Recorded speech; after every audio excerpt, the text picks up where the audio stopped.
Good morning, guys. A very good morning to my irregular stream schedule. I've been extreme.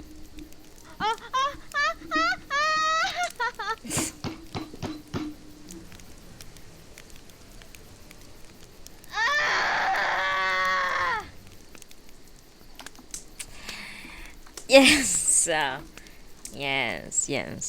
yes. I've been extremely busy lately. I've been insanely busy lately because I picked up a part-time job. And I didn't do morning stream for like um Thursday and Friday because I just felt so tired at my part-time job. And yeah, so I'm just been busy. Hell. Step on me, please.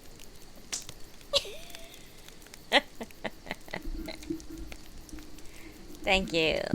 Thank you, my biggest simp in this world. Thank you. That means a lot to me. You're basically giving money to Twitch, and I get some percentage from it. Thank you. It means a lot. A mega pint.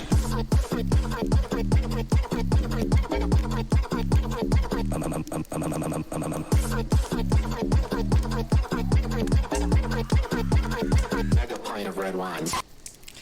Okay, guys, today I'm going to leave all the redemption on, even though I'm doing a reading session. But please promise me you won't spam when I'm reading. Twisty, can you make like whenever someone comes in and say hello or whatever, please tell them not to spam the redemption thing, even though I have them all up. If they do that, if they spam it too much, I'm going to switch it off, basically. Okay, guys, thank you. Good morning, Zelant. Good morning, Twisty, for being here. Yeah, just been busy. How are you? What are you guys up to? What's Zelant been up to? Today is gonna be a super long stream, I think, because I'm trying to finish up this book before my trip to the land of the free. No, just kidding. The land of oppression. I hope you don't mind me saying that, Zelant, but your country is very oppressed.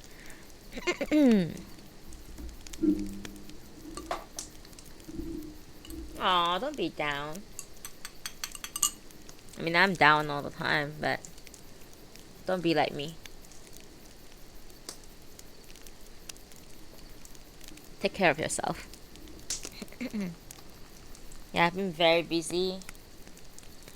I missed Wine Addict's Eternal Bonding because I didn't even I barely play the game because I've been so fucking busy, and I'm trying to have some me time by reading books that I want to read and all that. Also scrolling Instagram nonstop because I'm an Instagrammer. I'm an Instagram addict. Oh, someone's here. Oh, yoroshiku. Bianca.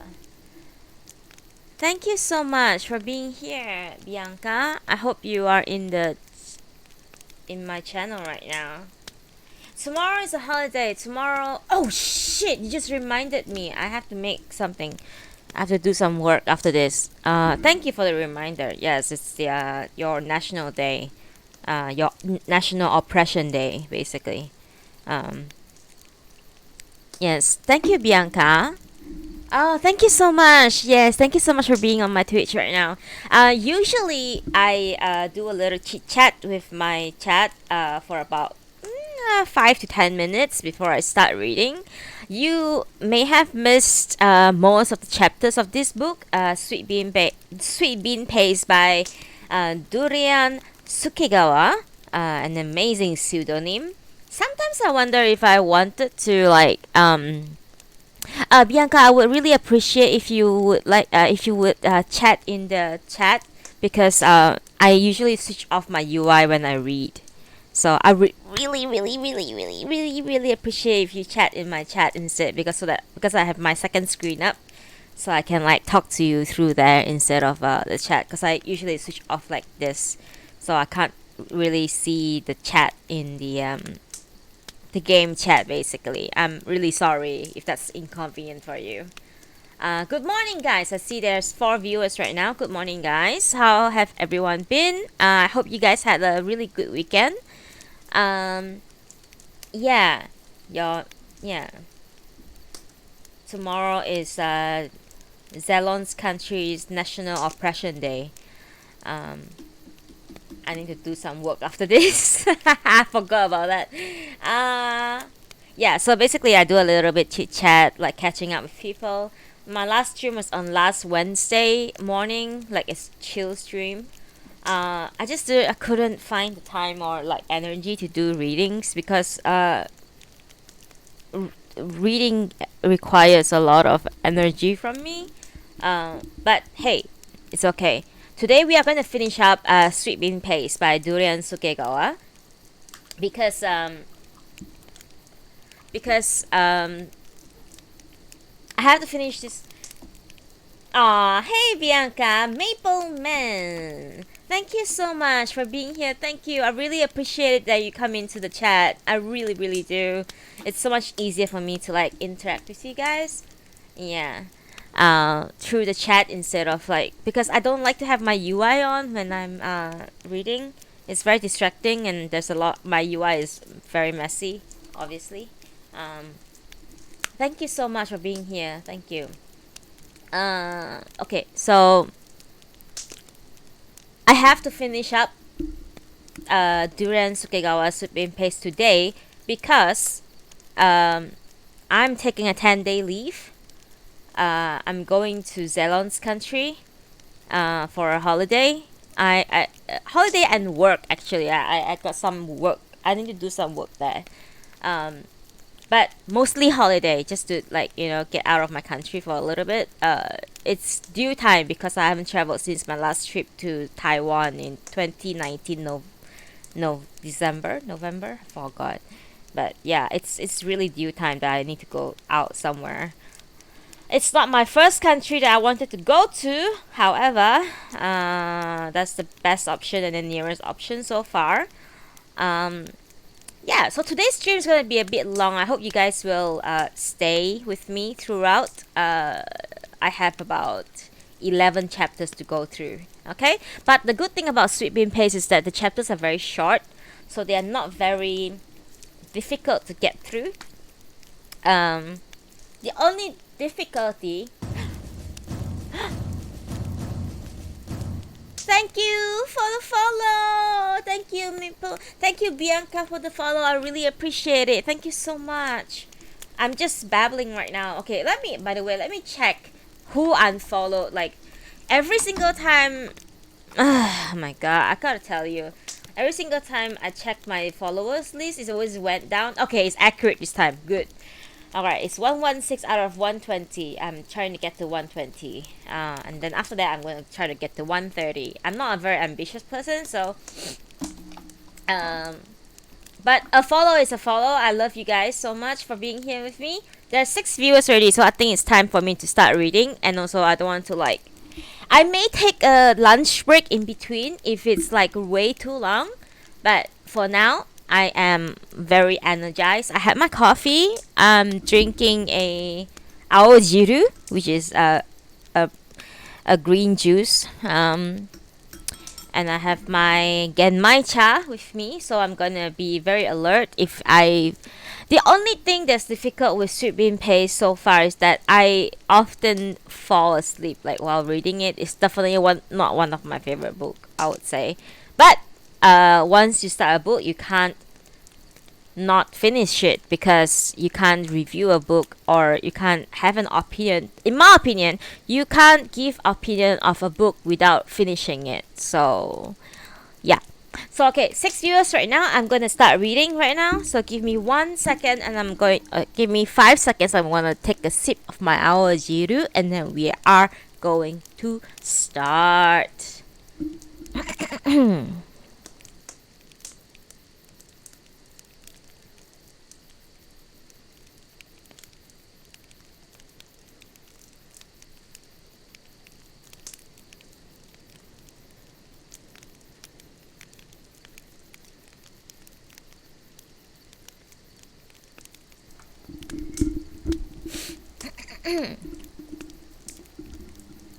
Today, we are reading Sweet Bean Paste. Thank you for the follow, Rabizzle. Thank you so much. Thank you. I really appreciate it. Thank you so much.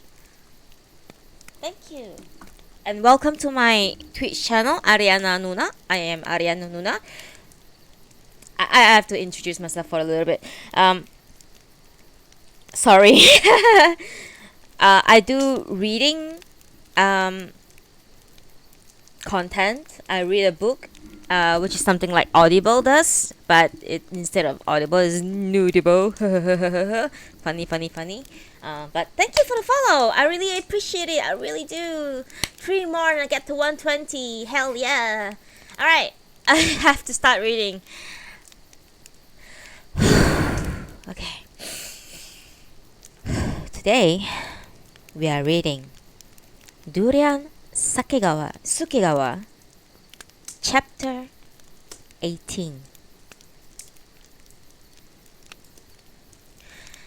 The three set out on the road through the grounds, with Sentaro carrying Marvy's cage. Away from the shop, the quietness returned. For treatment such as it was, as we didn't have drugs like Promin at first. Promin, this was the name of the drug used for treating Hansen's disease. Sentaro and Wakana both knew from their reading on the internet the change it brought about in ending a long history of suffering. But that medicine helped cure you, didn't it? Wakana asked, standing close to Tokue's side. We had heard all about it, and how incredibly effective it was, but it wasn't getting to Japan. That's why we patients banded together to get action and started a campaign to let us have access to Promin. There were protests in every sanitarium earlier, and we would have been thrown in detention cells for that. Detention cells? You had that kind of thing? Sentaro broke off in confusion before he could let slip anything about his own experience of cells. The Kusatsu Sanatorium had a solitary cell. Every sanatorium has detention cells. But if anyone got sent into isolation in Kusatsu, there was little chance of coming back alive. People were locked up for months at a time in a pitch-black room with no sun. In winter, it was still loved by snow and they would freeze to death. Wakana's face registered shock. People go crazy in the dark and die, Tokue said gently.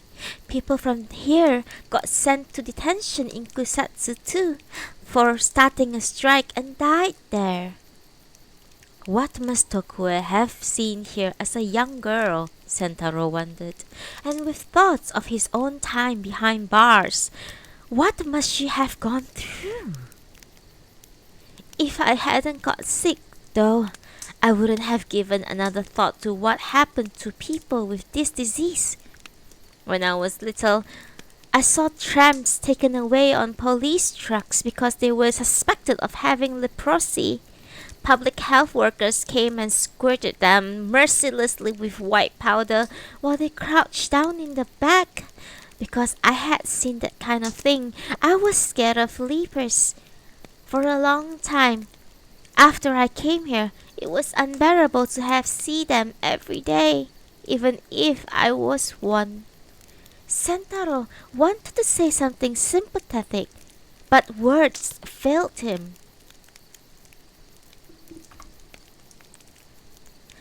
The ones that got brought here after their illness was far gone had symptoms all over their bodies, Tokue continued in a subdued tone.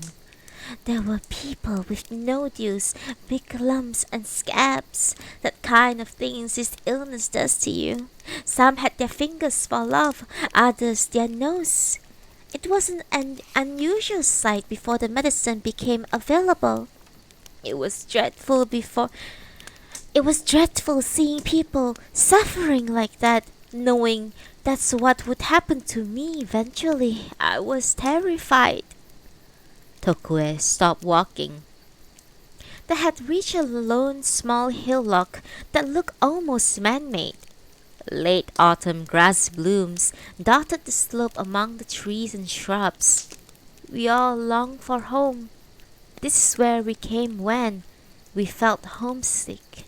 Tokue pointed to the steps cut into the earth and leading up the slope. This hill was here before I arrived. Able-bodied patients built it from the earth they dug up when they were forced to clear the forest. People would climb up to see the mountains in the distance and think about where they came from. Did you used to climb up here too, Tokue? Wakana asked. Tokue stood still. She made no move to lead them up the steps. Yes, I did. Many times. But all it did was to make me feel sad because I couldn't go outside. Downright miserable, in fact. So I stopped coming here. Instead, she broke off and sneezed loudly once, then pulled out the tissue again to blow her nose. The cold's going the tissue again to blow. The colds going around this year are quite stubborn. Tokue suddenly smiled. That was an order from himself, warning me not to speak badly of him. Sentaro looked at Tokue quizzically. My husband, she answered. The last time I was up there, I was having a little cry by myself when somebody spoke to me. The man who became my husband. Really? What was he like? Wakana asked. Tokue laughed. What can I say? I still don't know, she said bewilderingly. They set off again along a path leading out of the dense woods. Thick layers of leaf litter covered the ground. Sentaro felt more like they were walking through ancient forests than the grounds of a sanatorium. Sentaro and Wakana walked behind Tokue in silence. Abruptly, she began speaking again, as if she had just remembered something. Of course, he couldn't go off to the war because he was born with a weak heart, but he worked. Can you guess what he did? Sentaro shook his head. He worked at a confectioner's in Yokohama. Really? Then, yes, I learned everything I know about confectionery from my husband. So that's how you learned, replied Sentaro, sounding brighter than he had since setting foot in the grounds of Tenshoen. Now I get it, said Wakana beside him. He was a tall man, like a palm tree. After he found out he was sick, he quit his job at the confectioner's and decided to die on the road. He traveled around the whole of Japan like a beggar, but he had have been better off coming straight to the sanatorium instead.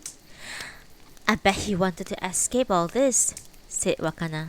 Tokue looked at Wakana with a pained expression. Yes, I'm sure he did. You are probably right. By the time he was brought here, the disease had progressed a lot. He was always tossing and turning about because of the pain. I couldn't bear to watch him. The nerves inflammation was so bad it made holes in his hands. But I rarely ever heard him speak bitterly or curse the gods. That man had great powers of endurance. Why? Why did something like that happen to him? What do you mean? Sentaro asked Wakana, with his eyes still on Tokue. Why is it that a simple confectionery maker has to suffer so much? Isn't that the truth? Tokue said, walking slowly ahead of them. Isn't it indeed? She said again. Anyone who has ever shut up here has thought that. I would like to get hold of the gods, if there really are any, and give them a good clout for all they put us through.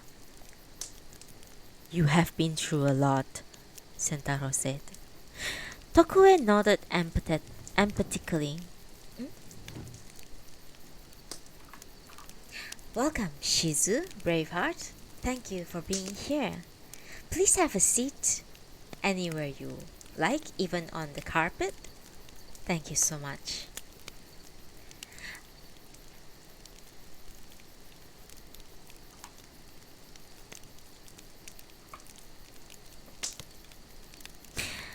Tokue nodded empathetically.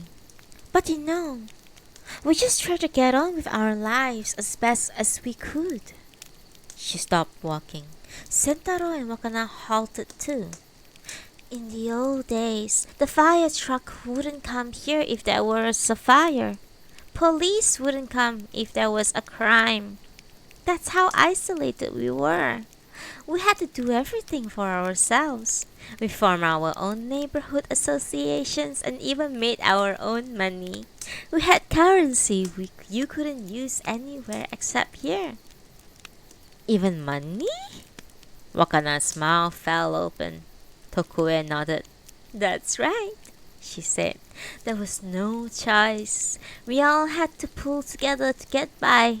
There was a woman who used to be a geisha before she got sick. She made kimonos and taught traditional ballad singing. A former teacher ran the school for children. A barber cuts people's hair. That's how we did everything. We had Western needlework and Japanese-style needlework groups, as well as a gardening group and a firefighting squad. Tokue walked off slowly again. Tiny flowers on the side of the path quivered in the breeze. This could be a beautiful woodland scene anywhere, thought Sentaro. Everybody had experience of some kind in society. As that geisha used to say, everyone has their own talent. That's why my husband and I had no hesitation about joining a particular work group.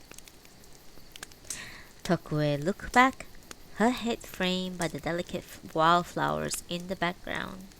Sentaro and Wakana were following behind her and stopped when she did. We joined the confectionery group.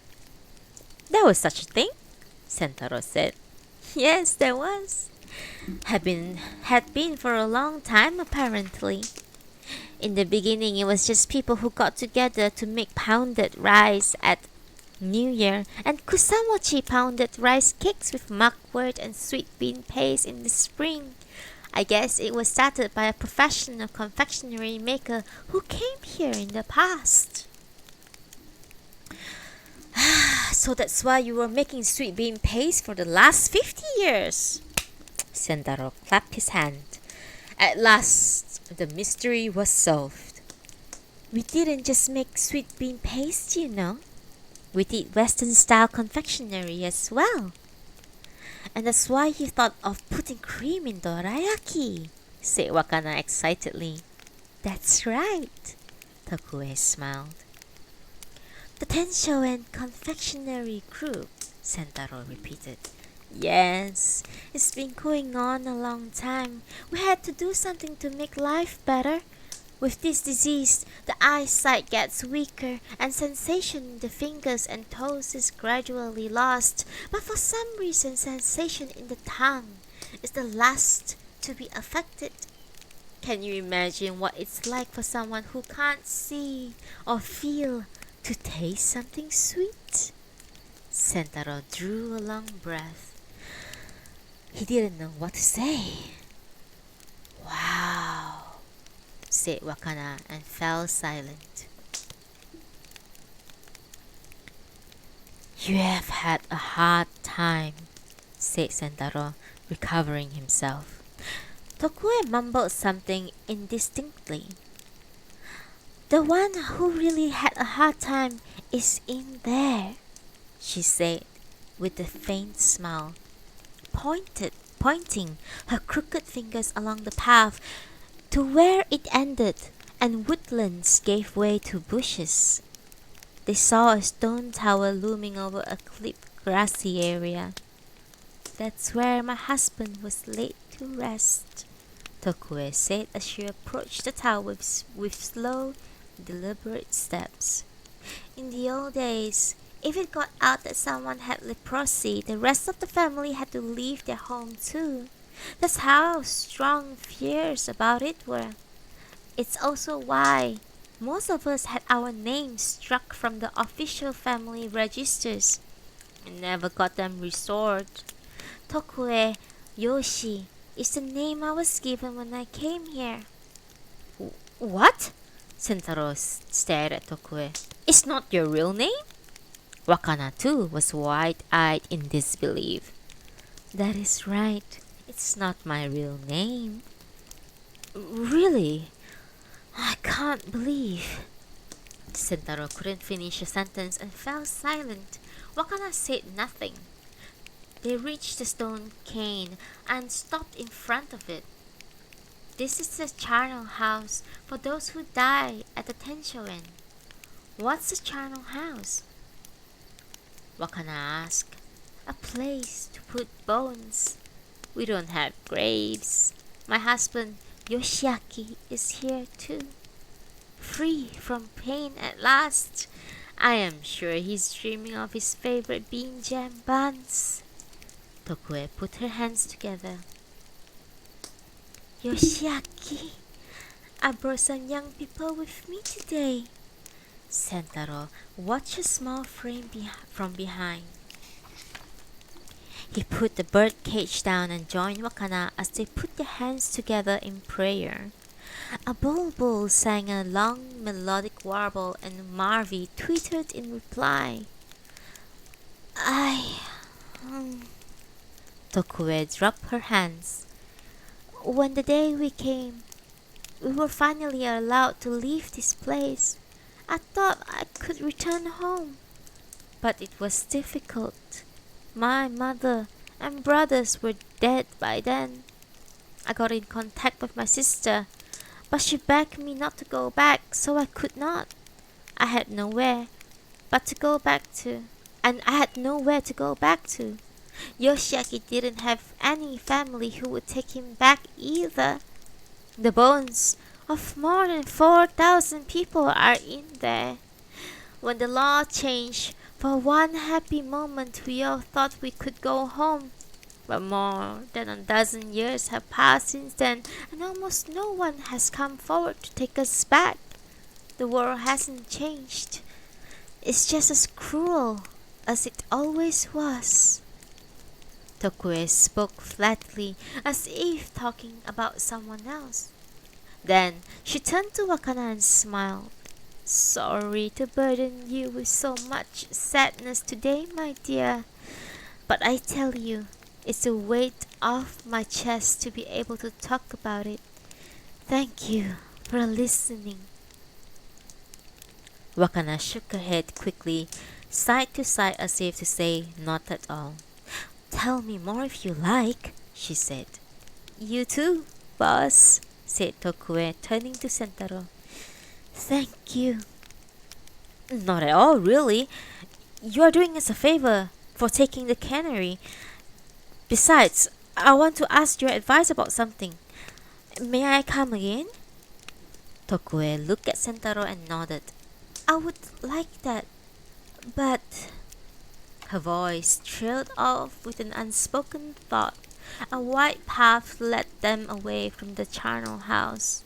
In the distance, they could see the outline of the shop and a building that might have been the bathhouse.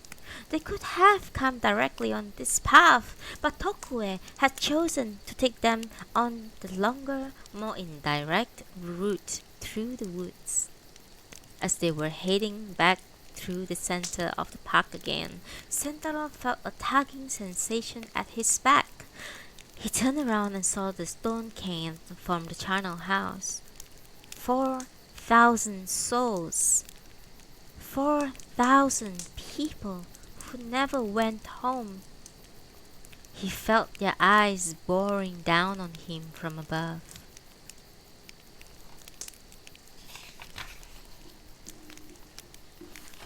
Chapter 19. That night, Sentaro went to bed without a drop of drink. He felt shivery and feverish, lying curled up under the covers. He went over the day at the Tenshoen in his mind like a clock turning backwards. He saw the images of the charnel house shining in the evening sun, the path through the woods, flowers in bloom at the path edge, the hillock built by patients to remember their hometowns, the woman who had brought them the biscuits. Then he suddenly remembered Tokue blowing her nose. Hansen's was transmitted by nasal mucus. Tokue had said that. A chill swept through his burning body and he squirmed. Why, he wondered. Tokue had been cured more than 40 years ago. So long ago, you almost hesitated to use the term former patient. Why did he feel this way when he should know better than anyone? Sentaro could not understand where his anxiety sprang from. Was Wakana all right? He fervently hoped she was not sick too. Sentaro put his hand on his forehead and felt the burning heat.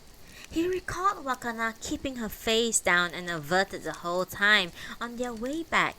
They were both shaken by the day's experience. After saying goodbye to Tokue, they had visited the National Hansen's Disease Museum next to the Tenshoen and walked through its white spaces, barely exchanging a word. They encountered a world new to both of them, of unfathomable grief and suffering that had long been buried in darkness. Sentaro was glad they had visited. He wouldn't have wished otherwise. Although he could not put it into words precisely, he felt he had gained something from seeing and hearing the testimony of people who had lived through such adversity. At the same time, his brain reeled with the images he had seen that now would not go away, whether his eyes were open or closed, like the photograph entitled Tongue Reading of an elderly patient who was so severely affected by the disease it had robbed him of his sight and the nerve endings in his fingers and toes. As a result, the man was unable to sense braille bumps with his numb fingertips, but for some reason, sensation in the tongue was the last to be lost, so instead of his fingertips, he used the tip of his tongue to read, tracing each character one by one. The image of the straight-backed old man licking a book with his tongue was burned into his mind's eye. There were numerous such photos. In one, a group of men made music with fingerless hands wrapped around harmonicas, and in another, an elderly woman was completely absorbed in making pottery with bent, gnarled hands. Sentaro had no connection to these people before now, but for some reason they had gotten inside him, whispering things in his ear and looking at him with troubled expressions. Sentaro couldn't bear it and doubled over. His breath came out in feverish gasps. He thought about the path they had taken through the woods today. How many of them had walked along it, hidden by those trees? And what about that prickly hedge ferociously shutting out the world? What did they feel when they saw it? He supposed it was an entirely different emotion from the sense of defeat he used to feel when he was behind bars. He had been in the wrong. These people were innocent. There was a limit to his confinement. Thank you for visiting. Thank you so much. Good morning, Leo Hearts. Thank you for being here with me. Thank you.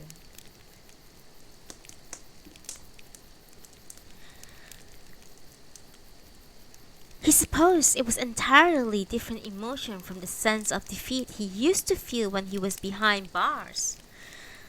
He had been in the wrong. These people were innocent.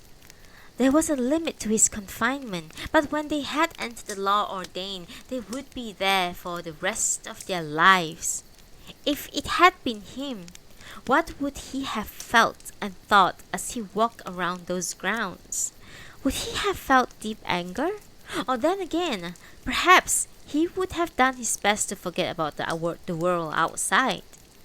Absorbed in these thoughts, Sentaro drifted into a feverish doze. Suddenly he noticed that he seemed to have returned to the path and was walking along it again, heading over towards where the trees were thick.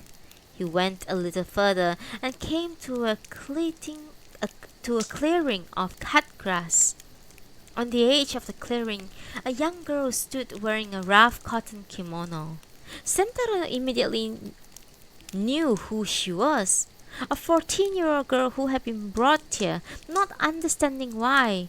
The young Tokue, who wept and wept until he had no more tears to shed. Sentaro stood behind her, trying to think of words of comfort, but he knew that there was nothing he could say that would help, that would be of any help. What must she be feeling, this young girl, after being told she could never go out into the world beyond the hedge again, and knowing that her face might become disfigured? Where would she find hope? Sentaro stood staring at her back. What were the forces that played in this life? If she were being toyed with out of spite, at some point it would end, and she could move on. For example, if the public opinion were against her, times change, and eventually she could walk in the sun again one day. But who or what would want to torment a girl of only 14 for the rest of her life? The thought was oppressive. Of course, it had to be the gods who were behind it all. The gods who whispered in her ears that she was better off not being born. The gods who declared she must suffer her whole life. What did Tokue think about life once she understood this? How was she going to live out the rest of it? She was just a girl, quietly sobbing her heart out. Sentaro could watch no more. He turned and went back along the forest path. Chapter 20. A cold autumn wind blew, shaking the few remaining leaves from the cherry tree outside Doraharu. People on the streets were wrapped in coats and scarves. Inside and out, the cold was bone-chilling. Over a month had passed since Tokue departed, and the end of the year approached. Sales had not improved. The owner had taken to dropping by frequently and muttering comments about not making it through the year as she stared at the books. In spite of everything, Sentaro's sweet bean paste showed signs of improving. A number of customers had remarked on how much better it was. He had cut back on drinking and was getting up early again to make the bean paste. Recently, as he stood over the copper pot every day, Sentaro consciously tried to emulate Tokue's method. He divided up the time and regulated the heat and water as much as she had. There were days when he sensed he might be a little bit closer to her standard, but the world was not such a forgiving place that this meant a recovery in sales. In business, it was understood that customers who leave for whatever reason don't come back. Sentaro was experiencing this firsthand. Even the owner was saying that they might as well be done with dorayaki and start selling okonomiyaki, savory pancakes, or some such things instead. Not so long ago, Sentaro would have agreed with her. Now he did his best to politely fend off her suggestions. For the last few years, all he wanted was to escape the grind of this work, standing over a hot griddle every day. But now, he could not bring himself to agree to close down Doraharu. He didn't really understand the reason why. All he knew was how strongly he felt about not wanting the shop to close. The day the letter arrived, a cold rain had been falling since morning. Sentaro looked up after he'd finished making the bean paste to notice it poking out of the letterbox. The envelope was addressed in a familiar handwriting to Sentaro Tsuji, care of Doraharu. Dear Sentaro, how are you? I hope you are well. The weather has turned very cold and wintry, hasn't it? I'm still trying to shake off this cold and I'm in and out of bed with it. How are things at Doraharu? After seeing you, I had a feeling that it might be getting you down, so I was a bit worried. I still think of you and the shop. Remember how you always used to ask me what I was doing while I was making the bean paste? I used to put my face up close to the adzuki and you would ask if I could hear anything. Well, listening was the only answer I had. But I thought if I said that it would confuse you, so I didn't explain. One thing I can do in Tenshoen is sniff the wind and listen to the murmur of the trees. I pay attention to the language of things in this world that don't use words. That is what I call listening. And I've been doing it for 60 years now. When I make sweet bean paste, I observe closely the color of the adzuki bean faces. I take in their voices. That might mean imagining a rainy day or beautiful fine weather that they have witnessed. I listen to their stories of the wind that blew on their journey to me. It's my belief that everything in this world has its own language. We have the ability to open up our ears and minds to anything and everything. That could be someone walking down the street, or it could be the sunshine or the wind. I realize I may have seemed like a nagging old woman to you, and I regret that for all I said, I couldn't pass this vital message to you. When I walk through the woods in Tenshoen, I think of Doraharu, you, those young sweet girls, and Wakana. Ever since I became estranged from my sister, I don't know anyone else living out in the world. Now that I'm not sure how much longer I have left, I feel as if you and Wakana are my family. Maybe that's why when I thought about you, I heard whispers in the wind that blew from the other side of the hedge, and I felt it in my bones. It might be a good idea to contact you. I suppose that rumors have spread about me and that you are probably still having a hard time as a result. If that's the case, I made a mistake in not quitting sooner than I did. I try to live a blameless life but am crushed at times by people's lack of understanding. Sometimes you just have to use your wits.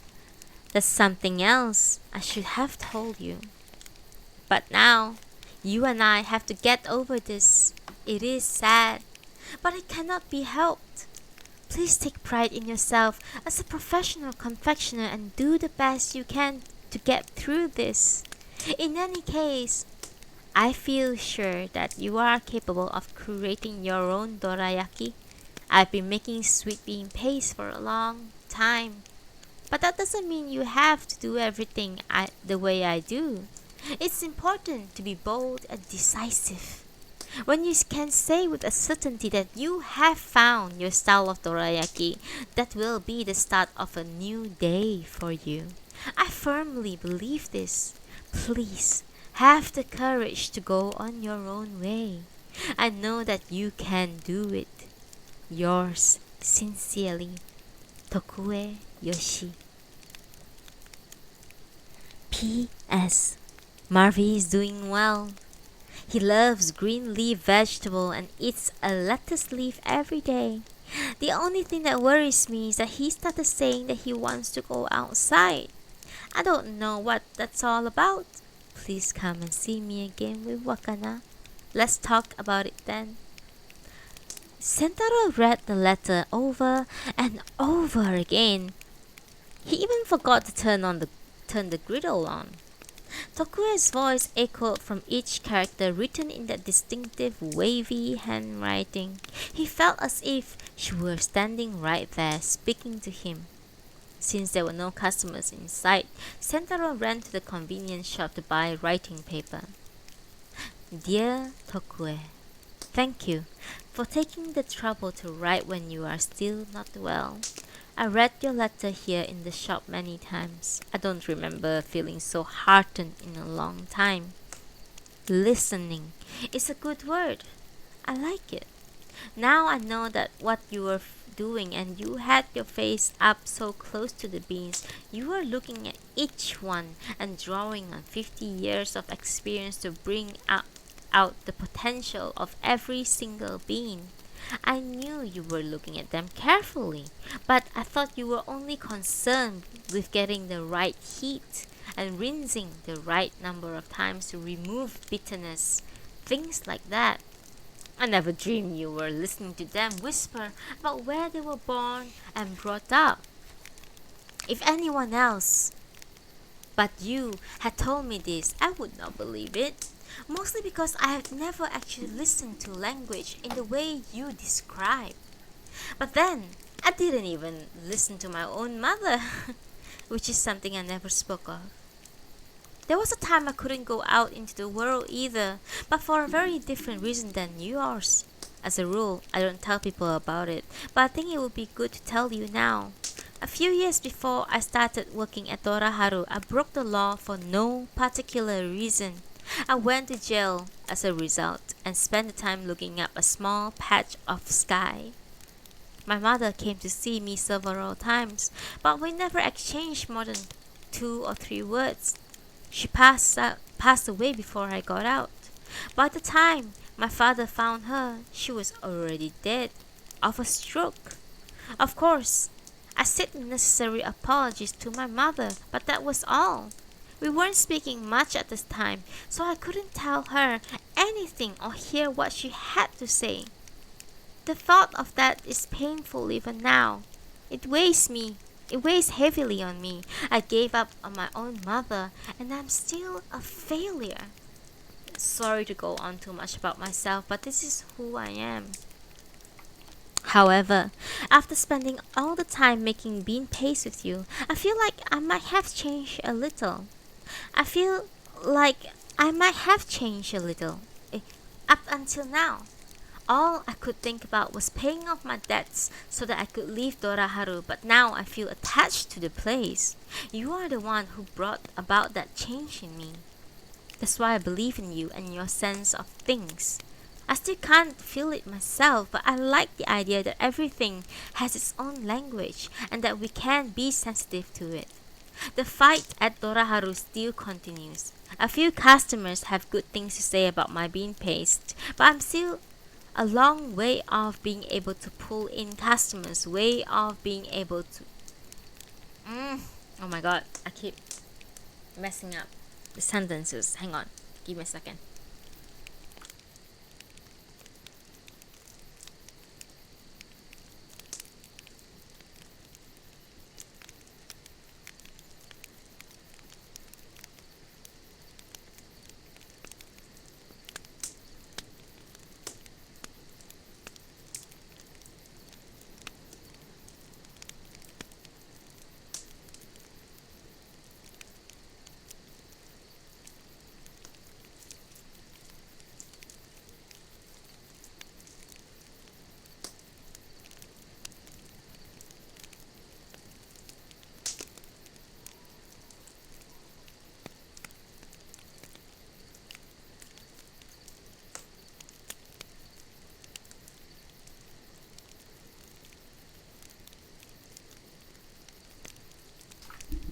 Sorry, I had to put on eye drops. The words are getting blurry and I keep repeating the same sentence. Okay.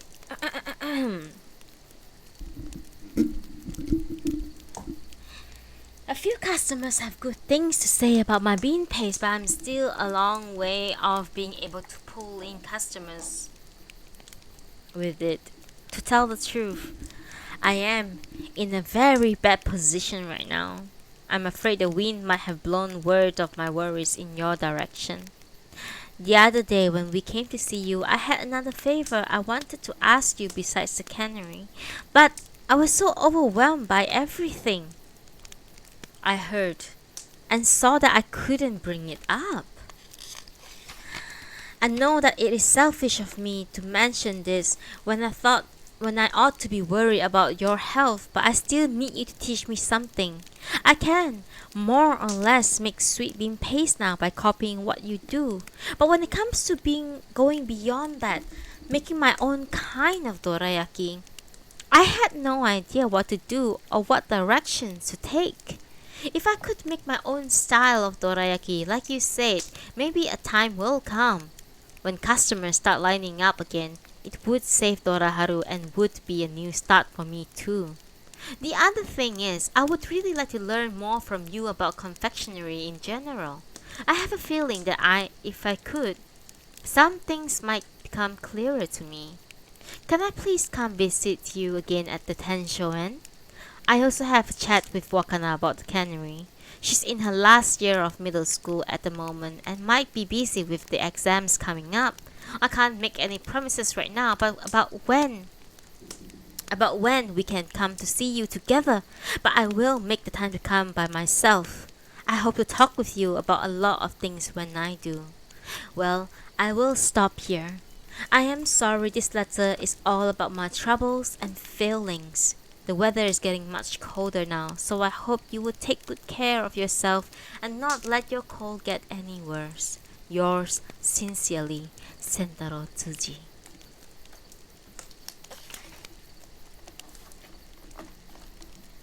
One moment please, let me refresh.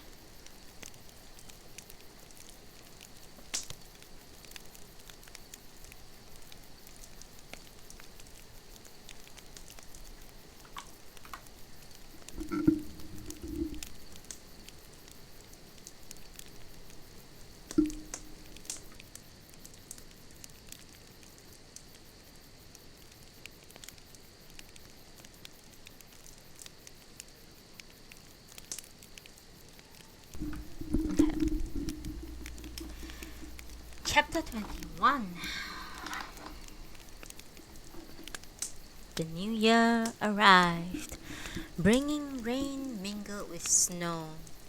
Not once did the sun show its face for 3 days straight. Sentaro kept the shop open nevertheless. There seemed no point in drinking festive spice sake alone, so instead, he set to work making bean paste in the dark early morning and opened up the shop earlier than usual. He thought he might be able to sell to people making their way to the other side of the station in order to pay their traditional shrine visit during the New Year period. Yet, sales were poor, as he feared they might be.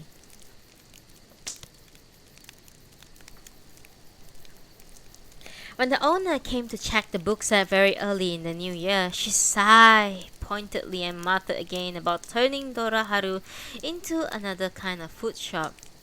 An okonomiyaki shop might have been just spur of the moment thought when she first brought it up, but increasingly she seemed genuinely taken with the idea and asked Sentaro if he could still work for her if she did that.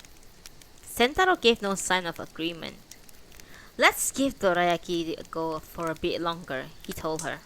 "After all, the boss started the shop. We should respect his memory. Besides, I still have a debt left to pay." She nodded ambiguously and pursed her lips. "If you want to stay in business, it doesn't matter what you sell. We all have to make a living." Sentaro recognized there was some truth in that too, but still could not agree. It was a business too, but to commit to providing a certain standard of bean paste even if it didn't go well, He didn't feel that a business of any kind should be run with an anything goes kind of attitude. And there was something else too. Something more important to Sentaro. Tokue's sweet bean paste. He was determined to carry on making it because if he did not, it would disappear from the world. Apart from its merits as a bean paste, Sentaro thought of it as a testimony of the life of a remarkable woman called Tokue Yoshi. In mid-January, Sentaro received a winter greeting card from Tokue. The same day he had an argument with the owner about the future of Doraharu. Dorayaki did seem to exist in her mind anymore. As usual, Sentaro maintained that they should be patient a little longer and could not explain his basis for saying that. Naturally, he was frustrated too. When he thought of all the customers who never came anymore, he felt like cursing them. But seeing Tokue's handwriting on the postcard again made him feel slightly better. He wrote that he had been ill and in bed for over the New Year, and she apologized for not sending a New Year's greeting card, and finished up by saying that she was better and asked if he would like to visit again. "When you do, I'll revive the confectionery group with Miss Moriyama," she wrote. "I'll go," Sentaro said to himself when he read this, standing alone in the kitchen. "I don't have any customers anyway." Tenshoen was as quiet as ever.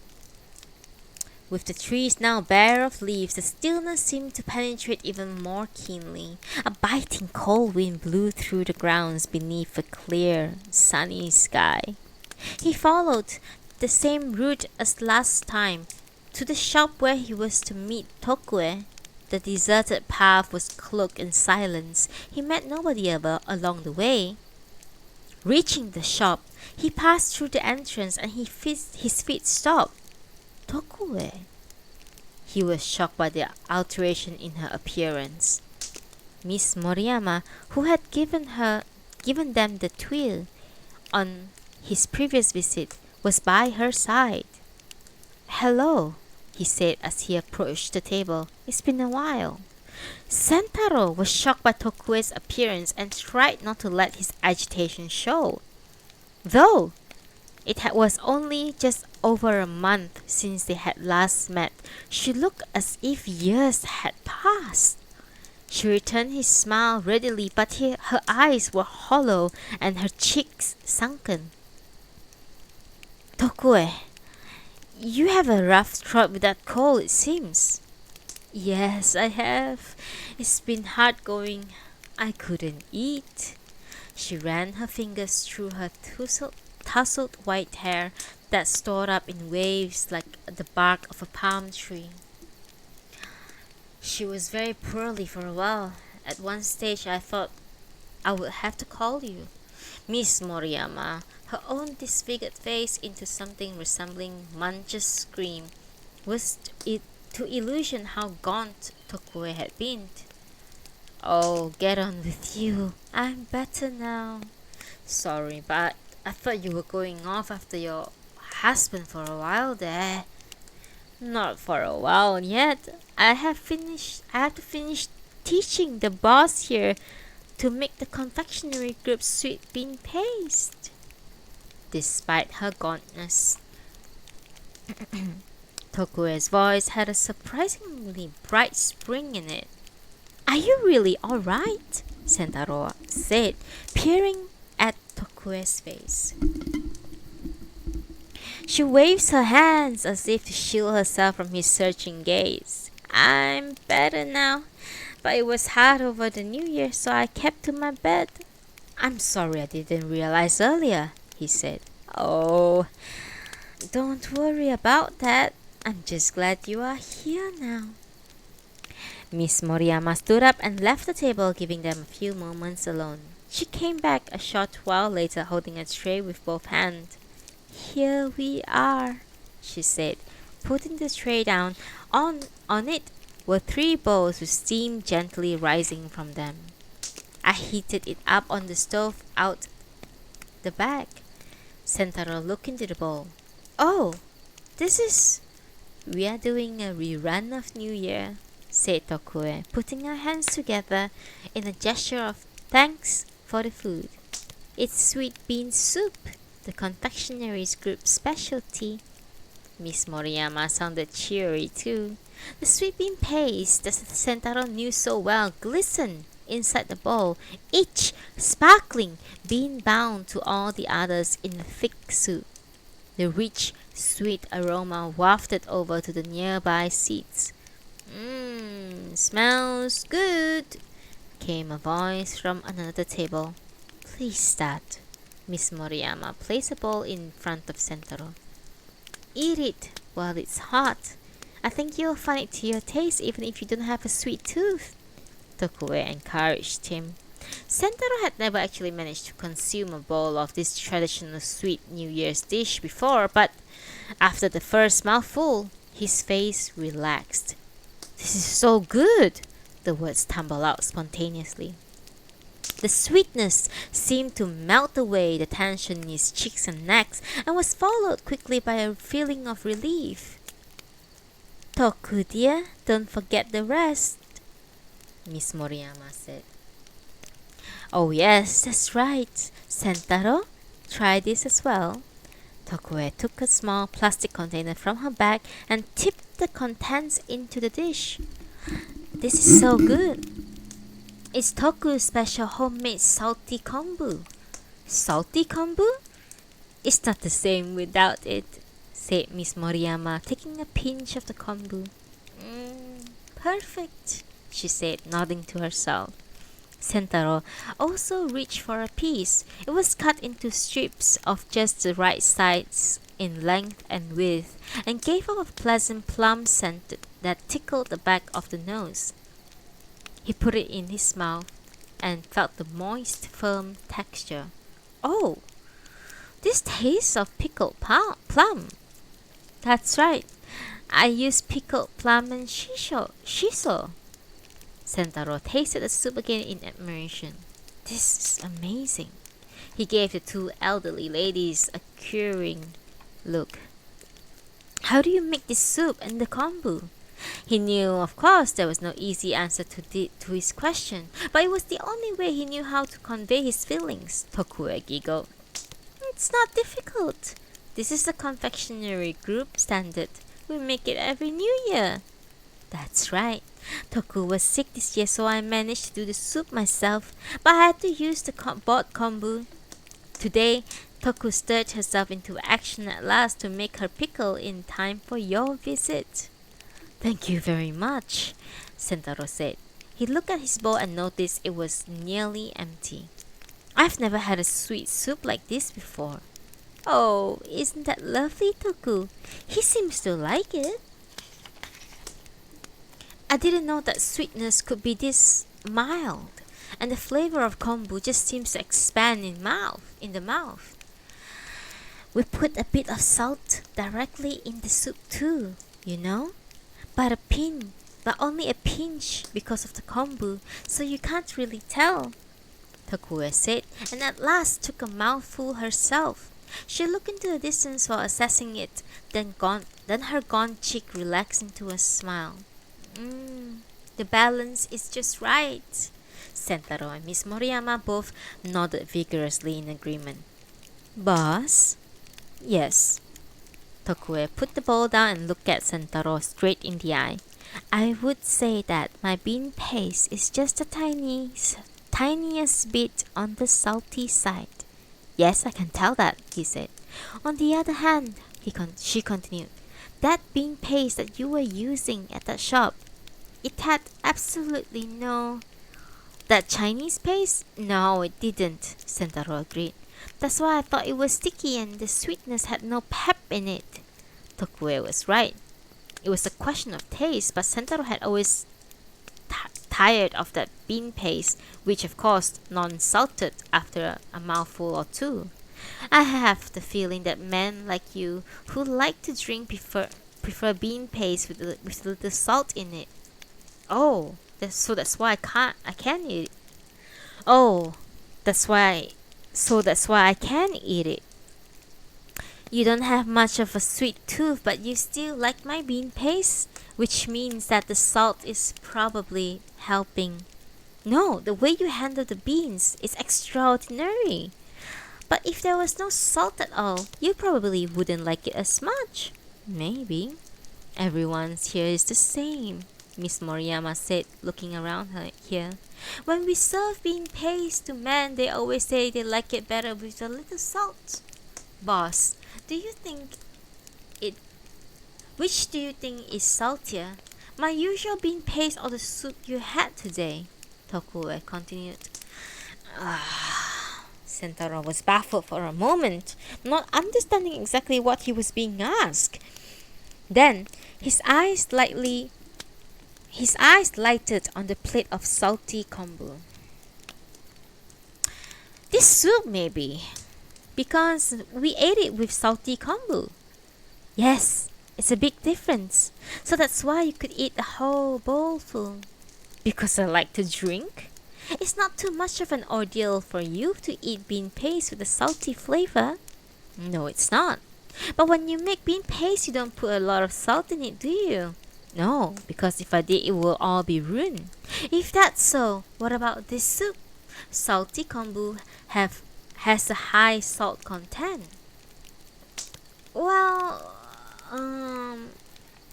what are you saying? Tokue's gaunt face was lit by the smile in her eyes. Miss Moriyama looked at her and said nothing. With bean paste, you don't know how much salt is used, but with the group, it's obvious because of the salty kombu. So why don't you try using salt in another way when you make the dorayaki? It could be a new type of dorayaki for people like you who like to drink. Miss Moriyama clapped her hands loudly. Yes, there's already salted manju buns and salted rice cakes, so it's a concept of reverse expectations. So, you mean salty dorayaki? Yes, sometimes it's good to go with what you like the most. Miss Moriyama let out a long whistling breath of admiration and banged the table enthusiastically. She's the one! Toku was always the ideas person in the confectionery group. Well, I just put my empty head of mine to work. Miss Moriyama leaned forward. Mr. Tsuji, Toku is usually right. If she says something like this, you have to give salty dorayaki a try. You think I should make salty dorayaki? It will sell, Miss Moriyama pronounced, and Tokuye mumbled in agreement. Sentaro nodded with his thanks. Thank you for the soup and the new ideas as usual. As you always, I never know how to thank you enough. Oh, get on with you. I was just throwing out some ideas. More importantly, Tokuye broke off and looked at Miss Moriyama, then turned her sunken eyes back to Sentaro. Miss Moriyama gathered up the bowls and placed them on the tray. I'll wash this, she said and laughed. I'm not asking you to say any more, Tokue said in a low voice, but thank you for being honest with me. Sentaro knew what she was referring to and hung his head. It's a shame about your mother. Yes. Is your father still alive and well? Sentaro nodded and said nothing. Then wouldn't it be best to go and see him? It's hard to find a reason to go. Really? The whole mess was all my doing.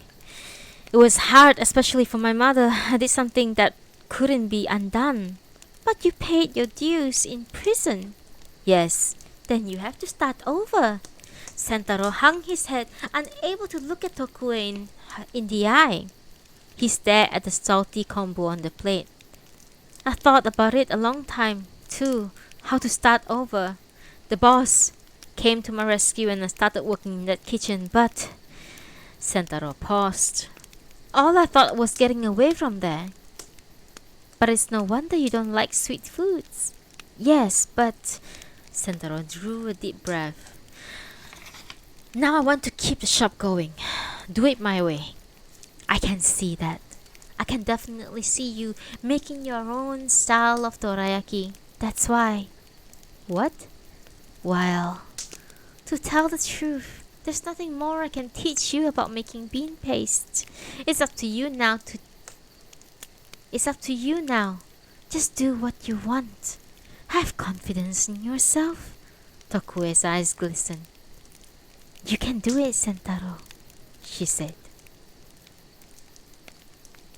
Chapter 22. A quick sip of water.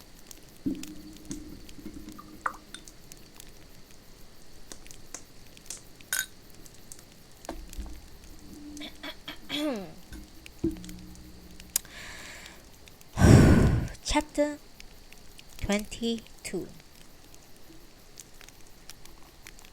Salty dorayaki. It was easy to talk about, but not so simple when it comes to actually making them.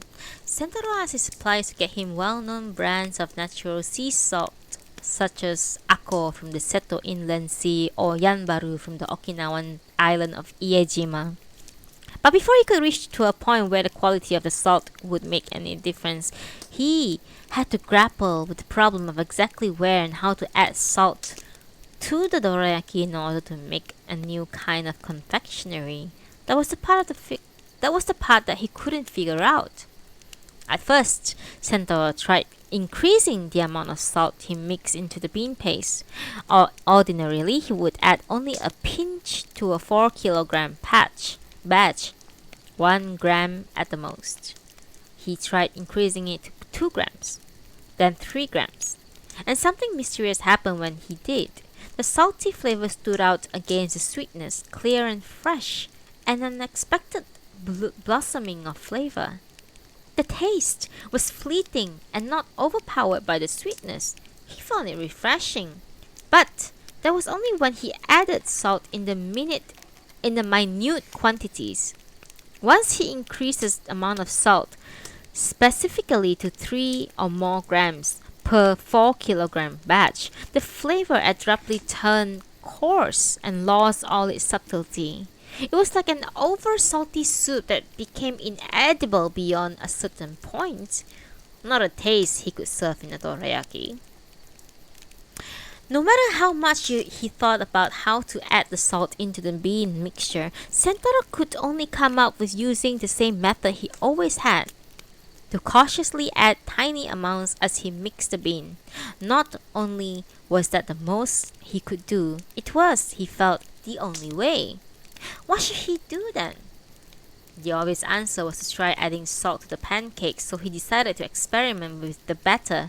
As always, he blended the equal amount of eggs, sugar, and soft flour. Then, he added some baking powder to leaven, honey, and sweet rice wine, and a tiny dash of green tea for flavoring. Next, he divided the batter into several bowls, put varying amounts of salt in each, and cooked the pancakes. On the day he tried this, the owner happened to drop in on her way back from the doctor's, just as he had finished the cooking. She looked over the books for the past few days. "This is terrible," she said, clicking her tongue in disapproval. "I'm just in the middle of trying something new," Sentaro told her. The owner usually avoided eating dorayaki because of the sugar level, but her interest was piqued. "Let's see," she said, reaching for one. Her reaction was immediate. "Ugh, it's salty," she spat. "Because it's a salty dorayaki." "What is this? It makes you thirsty." "I have one that's less salty. There's something poor about it." "Poor?" Sentaro was taken aback by her choice of words. He took a bite of one and chewed on it slowly, carefully assessing the taste. "Do you think so? I think it's actually quite good." Sentaro honestly thought that. It was a novel taste. He liked the experience of tasting salt when he expected sweetness. It was refreshing.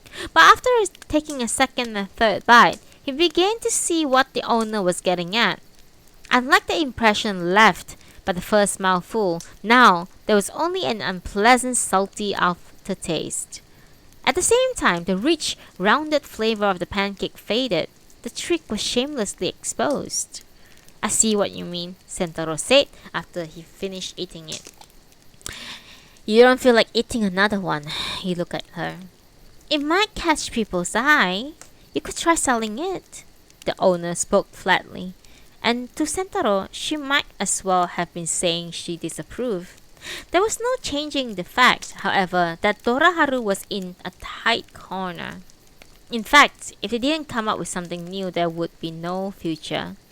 As I've said many times already, we can't go on like this. Now is a good time to finish up with dorayaki. This statement went on one step further than her usual pronouncement on the subject. I feel a lot better about all this by the time that the cherry tree blooms, she said, pointing through the glass door. What's your opinion, Sentaro? Don't you think it would be better to make fresh start as an okonomiyaki shop? Or how about yakitori? You would like it if we could serve alcohol as well, wouldn't you? Nope. Like I said before, I don't think we should give up on dorayaki. But the reality is that you can't draw customers anymore. It was on the tip of Sentaro's tongue to say that it was because customers' attitude towards tokue, but now, then he stopped himself and took a deep breath. Please, may I ask for your patience just a little longer? My patience? If you got the leeway to renovate the shop and open a new one, can't you take a final punt on dorayaki? You are too much, Sentaro. I mean to say, you didn't even like dorayaki, did you? I know you are only at the shop because of your debts. Why on earth have you taken it into your head to pull your finger out now? If we sell okonomiyaki, you could serve alcohol too. Wouldn't that be more of your taste? I think it would be much better for you. Why are you being so stubborn about dorayaki now? Well, And one more thing. If we are going to renovate, it has to be now. Why is that? Because my savings running out. If we miss this chance, I might have to let the whole business go. Do you understand? Now that would really be a betrayal of my husband. If we don't do something while I still have the means, we'll be up to our ears and forced to fold. What would you do, Sentaro? The owner paused. With all I have to worry about, you ended up proposing salty dorayaki? She took another bite of her partially eaten dorayaki. It's even saltier cold. You try it. At her insistence, Sentaro took the piece she broke off to offer him and put it into his mouth. She was right about the flavor changing as it cooled. The saltiness now tasted much stronger than it was desirable. I appreciate you're trying something new, but reality is reality. It's the end of January and I have a proposal. Huh? I will make a decision based on the sales at the end of February. If sales grow next month like before, you can keep on with dorayaki. If not, we give up. An Osakan style shop might be nice. With okonomiyaki and octopus balls, we can do both, can't we? Customers can sit at the counter and drink. Average takings per head should go up. And oh, since you have already paid back a lot of your debts, I'll let you off the rest. Whatever you can pay me by the end of February will be enough. What? You have almost paid it all back, you know. I'll let you off the rest. Let's do this with good grace, Sentaro. There are times in life when we have to make changes. Sentaro said nothing for a while. All right, he said. Whatever happens, next month we make a brand new start. Got it? I understand. The owner put her leftover dorayaki on a plate and thrust it back to him. One moment for hydration.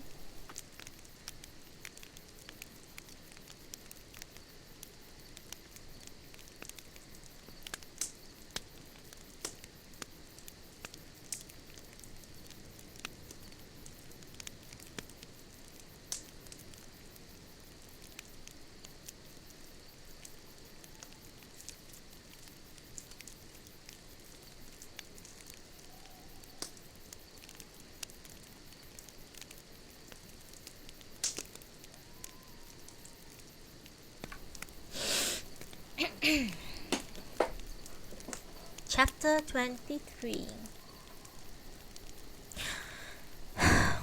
Dora Haru. Dear Tokue, how are you? The weather is still so cold and wintry. I hope you're staying warm and haven't caught any more colds. I'm struggling along, though I did take a hint from what you said the last time and immediately started experimenting. I'm sure you can guess what I mean. Salty dorayaki. At first, I tried increasing the amount of salt in the bean paste, but that was a failure. It made me realize, however, that the amount you always put in is exactly right, as it would be. So nothing has changed with the bean paste. Then I started thinking what else I could add to justify calling it salty dorayaki. Too simple. Maybe the next. Too simple, maybe. But next, I tried putting salt in the pancake. This produced some interesting dorayaki. If you eat it while it's still warm, the flavor is nothing you have ever tasted before, and I thought I might have found the answer. But then, after a while, the saltiness becomes overpowering, like a subtle flavoring that gets to be too much. I tried reducing the salt so that wouldn't happen, but then it became so subtle you don't get that surprise taste with the first bite. So I discovered that putting salt in the pancake is difficult too, and came to the conclusion that the answer is not simply dissolving salt into the bean paste mixture or the pancake batter. I think the reason the salty kombu works in the sweet soup we ate, because it acts as an accent on the palate. If it were a salty soup with a generous amount of salt in it already, there would be a resistance to adding any more. So I don't know. I need to find something that will keep its own texture and flavor, like the salty kombu in a sweet soup, but can bring out the taste of dorayaki at the same time. With things as they are at Doraharu, I don't have that much time to think about, but I am trying to practice what I learned from you about listening, and maybe that would help. I still haven't given up hope, but sales are still not picking up. At the moment, I can only make a fresh batch of bean paste once every 4 days. When I think of how busy we were just 6 months ago, I can barely believe it. Every day, I try to open up my mind and listen. The reality is, though, that I don't hear anything just yet. I would like to come and see you again sometime when the weather gets warmer. This time I'll bring Wakana with me. We can decide then about letting the cannery go free. Sorry to go on so much about my problems, but I know it's no use trying to pretend otherwise with you, so I took the liberty of writing down my thoughts. I will keep trying and hope that perhaps one day the god of confectionery will whisper words in my ear too. Yours sincerely, Sentaro Tsuji. Dear Sentaro, please excuse me if I skip the formalities. I'm sorry that my inconsiderate remark seems to have set you off on a wild quest. You are right, however, about salt being a very tricky ingredient to use. It doesn't matter how much in savory food, but when you use it in sweet foods, it mustn't be too noticeable. There is an iron rule. It can only be used in minute quantities, which means, as you point out, that it becomes an accent to the flavor. That certainly describes the relationship between the sweet soup and the salty kombu. But you also discovered something very important, which I believe the beauty of the concept, and that is that sweet soup and salty kombu have nothing in common, but somebody thought to put them together so that people with sweet tooth and those who do not like sweet things could both eat the soup. Likewise, dorayaki are already perfect as they are, but if you think of them in the same way, you might come up with something that would go well with them. I'll give it some thought too. I know you may not be able to hear anything now, even if you try, but please don't give up. I feel sure that one day you will find whatever it is you seek, and the spark that leads to it will come from hearing some kind of voice. People's lives never stay the same color forever. There are times when the color of life changes completely. I am nearly at the end of my time, and because of this, there are things I know. I had to spend my whole life living with the consequences of Hansen's disease, looking back on what life was like when I first entered the sanatorium, then 10 years later, 20 years later, 30 years later, and now I am approaching the end. I can see how different the color of my days were at each stage. It was a hard life, that has to be said, and one way of putting it. But as life passes by while shut up in here, I came to understand something. I realized that no matter how much we lost, or however badly we were treated, the fact is we are still human. All we can do is keep on going on with our lives, even if we lose limbs, because this is not fatal illness. In the midst of darkness and a struggle, we had no hope of winning. I held on to this one thing, the fact of our humanity, and I was proud of it. That's maybe why I tried to listen, because I believe that human beings are living creatures with these capabilities. When I listened, I sometimes heard things. I listened to the birds that visited Tenshoen and the insects, trees, grass, flowers, to the wind, rain, light, and to the moon. I believe they all have voices. I can easily spend a whole day listening to them. When I am in the woods at Tenshoen, the whole world is there too. When I hear stars whispering at night, I feel part of the eternal flow of time. Sentaro, things are difficult for you now because the customers aren't coming back, are they? You are too kind to say so directly, but my guess is that the bad period that started because of me is not over. The Leprosy Prevention Act doesn't exist anymore, but public opinions hasn't changed at all much, it seems. Don't let that stop you from trying to open your ears to the voices all around you. Listen and keep listening. For the voices that ordinary people cannot hear, and keep making your dorayaki. I am sure that if you do, the future will open out for both you and Doraharu. I am sorry. Please forgive me for saying the same thing over and over, but it's what I believe. I know you can get through the difficult stage you are going through. When it gets warmer, please do come and visit again. I look forward to seeing Wakana too. Take care. Tokue Yoshi. Chapter 24.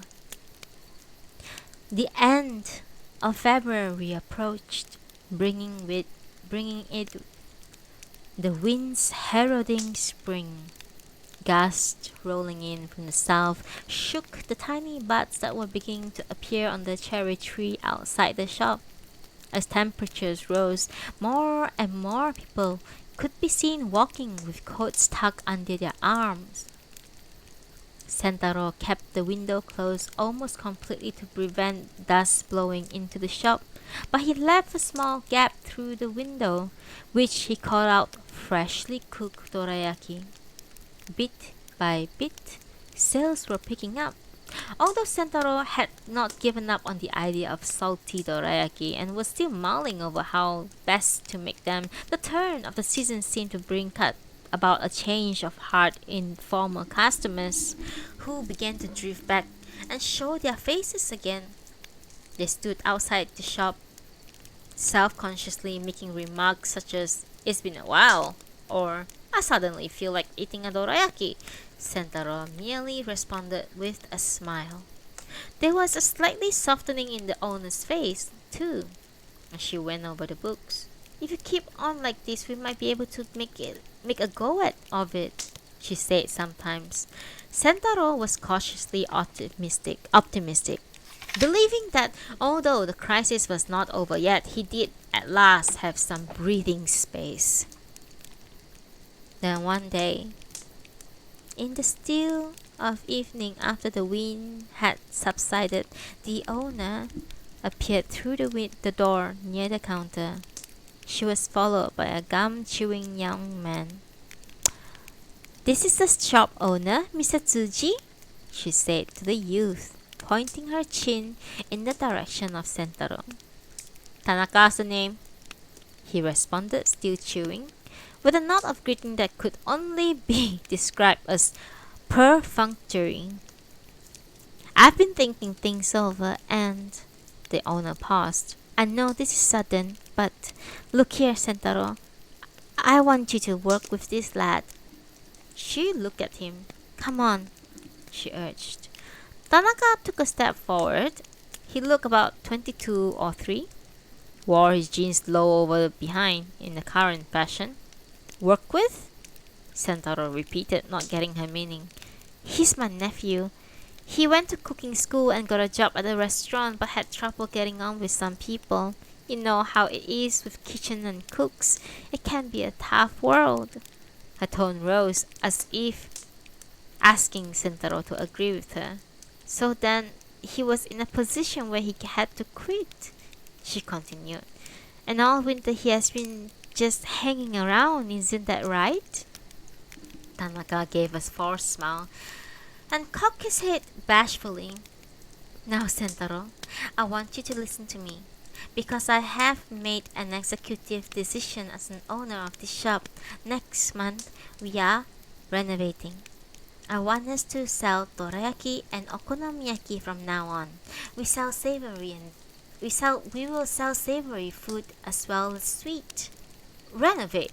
But—" "Yes, I know it will be cramped, but luckily customers are coming back and lots of school kids, so my nephew will be able to talk to them." "But hold on a minute." Santoro tried to cut her short but couldn't find the right words. "I understand. Truly, I do." She waved her hands wildly as if to push away his objections.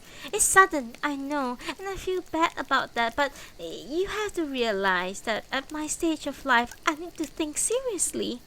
Then, just by coincidence, my nephew, well, I've always been fond of him since he was a little boy, and he did train to be a cook. Well, I started thinking about it a while ago. I want you to do me a favor. I want you to pull him into shape. He's still got a lot of rough edges, but he's a good kid, really." "But you said if sales grew, we could keep on as we were." Sentaro could barely suppress the anger and bitterness that was beginning to well up. "If anyone can do it, you can. Look at how determined you were to get sales back on track after they had dropped so far. I finally understood what my husband saw in you. That's why we'll keep the name. We'll still be Doraharu. You keep making your dorayaki, but at the same time, I want you to train the future head of this business. I'm asking you, Sentaro." She prodded her nephew. "Thank you," he mumbled with a faint smirk and bowed. "The okonomiyaki pancake grill can go here." She pointed to the space next to the window. "And we'll move the dorayaki griddle to the back." Ignoring Sentaro, she began discussing the renovations with her nephew. It was clear that the space for dorayaki was not going to be in the shop front anymore. Sentaro stood watching them. There was nothing he could say. Chapter 25. Beams of light from the street lamps filtered through the gap between the curtain and its rail. Sentaro lay curled up on his futon, staring up at the geometrical patterns of light on the ceiling. A cat yowled outside. Nearly a month had passed since Sentaro had quit working at Doraharu. He had been holed up in his flat ever since, oblivious to the spring wind weather, and only going out to get food from the convenience store. He spent the days sitting around, indifferent to the passage of time. But I could not go on. Sentaro understood that very well, hence today he had bought a job vacancy magazine along with its instant noodle. He planned to ring and inquire if he found anything suitable. He didn't care what kind of work, he wasn't going to be picky, and he had the stationery to write up a resume for job application if that's necessary. But after turning page after page, he found nothing. His age disqualified him for every position he looked at, and the very few companies that made no mentions of age were, without exception, seeking applications with special qualifications. Sentaro had no qualifications apart from an ordinary driver's license. He had nothing. The gateway to all mid-career opportunities were firmly closed to him. Grumbling to himself, he reverted to his now usual position on the floor and lay in a heap next to a pile of unwashed clothes. Night came and he still lay there, unmoving. A cat meowed outside and he wondered idly what it looked like. It sounded as if it were calling to him. Was it meowing out of loneliness? Or in search of a mate? Why did it meow? Was it male or female? Sentaro expelled a shallow breath. He thought of Tokue's letter. Listen, she had written. What did she mean by that? What on earth was he supposed to hear? He didn't have the faintest clue what the voices that he could actually hear, like the cat, were saying. How was he supposed to hear something like the whispers of azuki beans? Sentaro stared at the dingy wall from the corner of his eye. At the end of the day, he was a loser. He might as well face up to it. That was the only conclusion he could draw. He should just string a rope up there and get it over with. His eyes roamed about the room, searching for a place to attach the rope. The curtain rail was the only feasible place, he decided, but the thought of himself dangling along the curtain seems ridiculous. He snorted abruptly. Ungrateful dog am I, he murmured. Those were the words of the owner had thrown at him when he quit Doraharu. Sentaro thought so too and didn't argue back. Do you know what my husband went through to help out an ex-con like you? How can you have the face to abandon my nephew? What kind of person are you? What would your parents say? She yelled. The day he had asked the owner over to hand in his resignation and the money he still owed her, she had thrown one insult after another at him, calling him, amongst other things, a criminal who knew nothing about gratitude. Sentaro did not say a word in his defense. He simply just stood there and took it, because he knew that there was truth in what she said. There was nothing he could do about it, though. He always let people down, everybody, including his parents. He did not know when or why his fall began, but he sensed the seeds of it had always been in him, ever since he was small. It was nothing sudden. It was not failure to try and live an honest life. The result of living an honest life was a wreckage of his days now. In short, Sentaro suffered because he was who he was. That's why tonight, again, he was struggling with himself. He groaned like an injured animal, feeling as if he would suffocate whichever way he turned. He thought again how to hang himself, but he had no rope.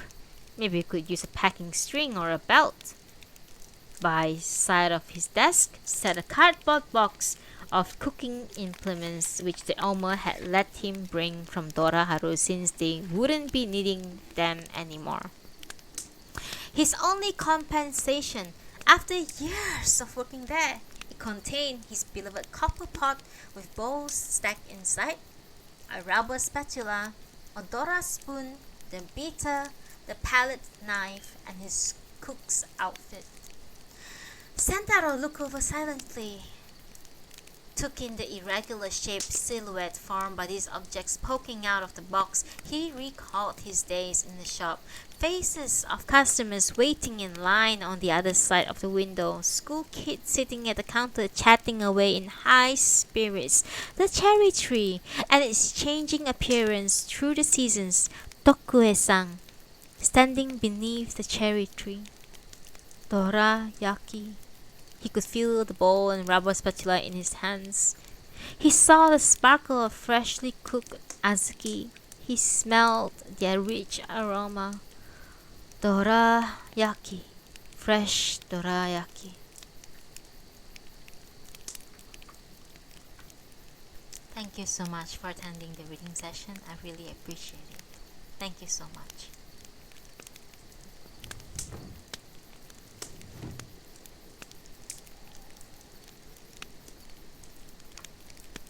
Sentaro bit his lips. Dorayaki. Fresh dorayaki. Sentaro spoke the words again and felt something roll down his cheek. He clenched his fist, drew a deep breath, and gritted his teeth. I know you can get through. That's what Tokue had written. He had let her down already. He hadn't kept any of his promises.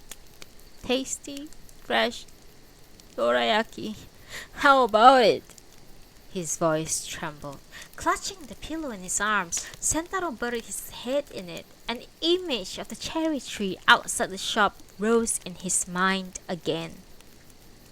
No doubt it was proudly blooming again this year, stopping passerby in their tracks with its glorious cloud of flowers. Petals would be wafting down into the shop, and the schoolgirls who complained about petals in their dorayaki. Would they still be there? Were those girls still going to the shop under its new manager?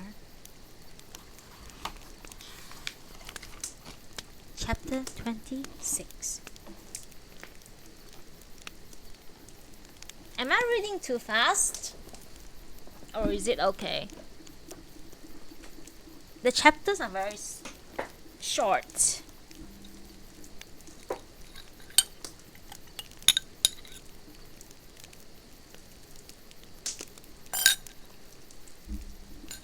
So I actually think that I can finish earlier than I expected.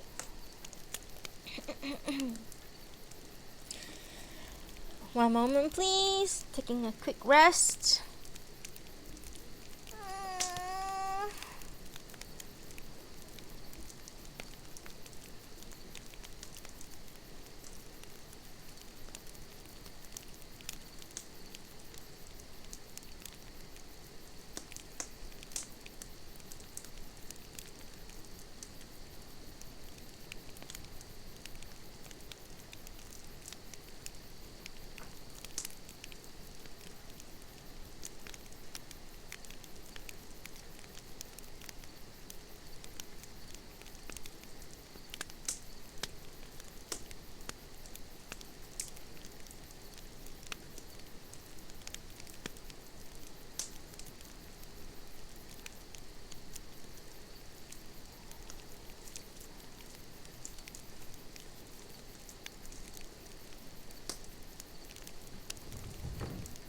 Oh.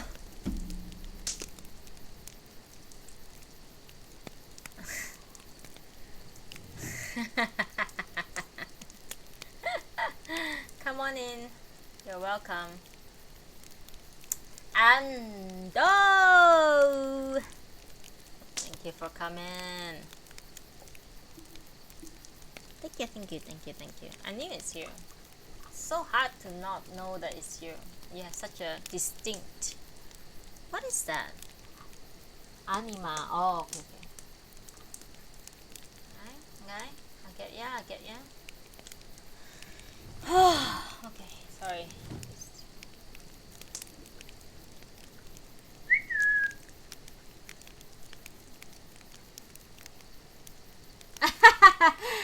I think there might be something wrong with the seats. I'll have to go and fix it a little bit. Maybe I'll see how it goes later.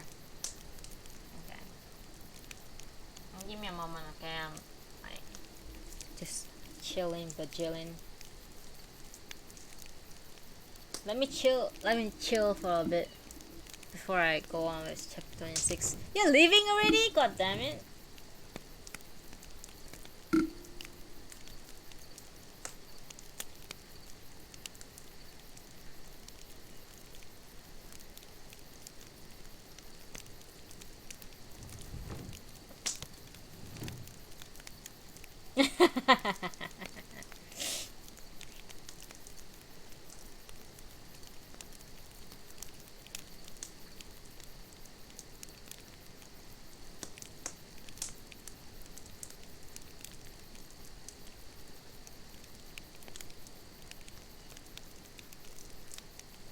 Yeah. I'm just chilling.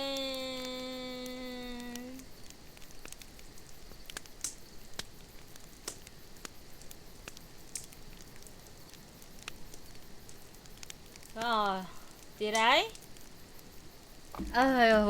Was I reading too fast or something? I can understand why people come and go because it's definitely not something that is like interesting for most people.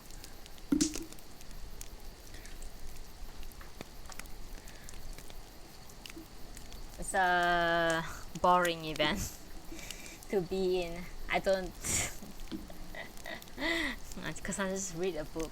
They could read books themselves. You could read the book yourself. You know what I mean? But I thank you guys for coming in and gave me a follow today. I'm very grateful for that. Let me check if they have unfollowed immediately.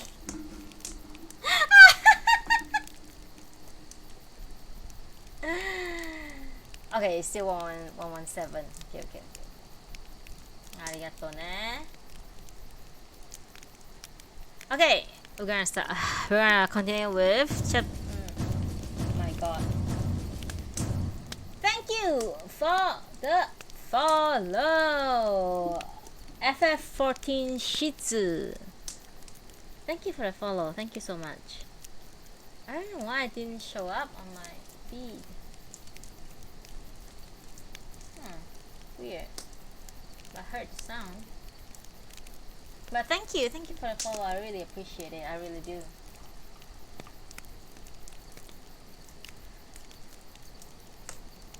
Wait.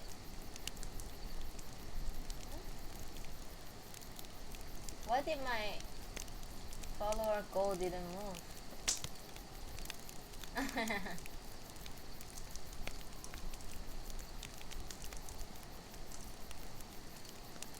God damn it! Do I have to change it myself? That's so annoying. Yeah, these bots are finicky. Thank you for dropping by my channel. I am Ariana Nuna. I do an event called Noodibles. Every Monday and Wednesday. However, I'm taking 10 days off for the next 2 weeks because I'm going for a holiday. Hell yeah, bitch! So I hope you guys can get a gist of what I do. What I do is that I read a book to people who are interested in reading but don't have time to read, or they are studying and they want to have something in the background to listen to. So that's what I do.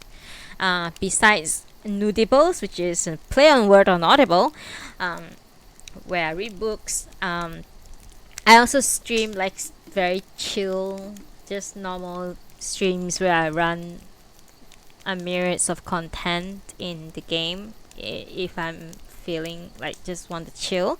On other times, I will also stream other games like Yakuza 6, Yakuza 7.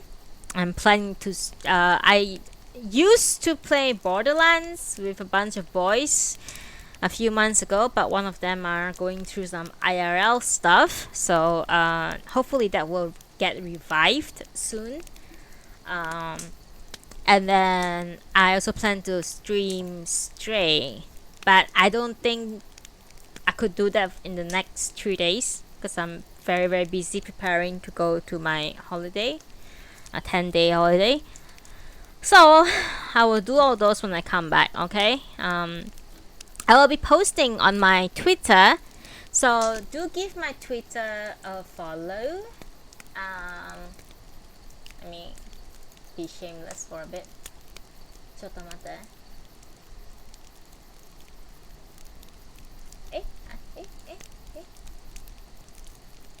Copy. Yeah, so God. Follow me on my Twitter. I post random shits and giggles. I also have Twitch installed on my phone. Therefore, I may or may not do IRL stream, guys. Oh wait, my mom wants to talk to me. Give me a minute. Be right back.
I don't know why my follow me list didn't. Okay, let me change it for a quick second, guys. 118.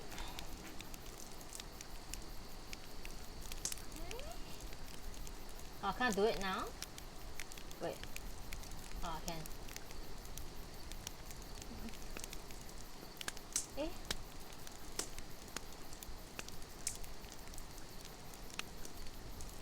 Whatever. Anyway, I'll fix that later. Okay, we shall continue with chapter 26 now. We have 3 chapters to go. The last chapter is 29. The chapters are all very short, so we can probably do it in like fucking half an hour. And then we can sit and chit chat and talk shit to each other. Hell yeah, that's the best content of my stream, really. Talk shit to each other. Okay, let me sit comfortably. Chapter 26 of Sweet Bean Paste by Durian Sakegawa. That night, Sentaro had a dream. Somewhere in a place he does not know, he's climbing a slope amid rolling hills. Below, he sees something sparkling blue. Is this broad, slow-flowing river? He stops and looks at the surface. Maybe a dozen meters below, the junction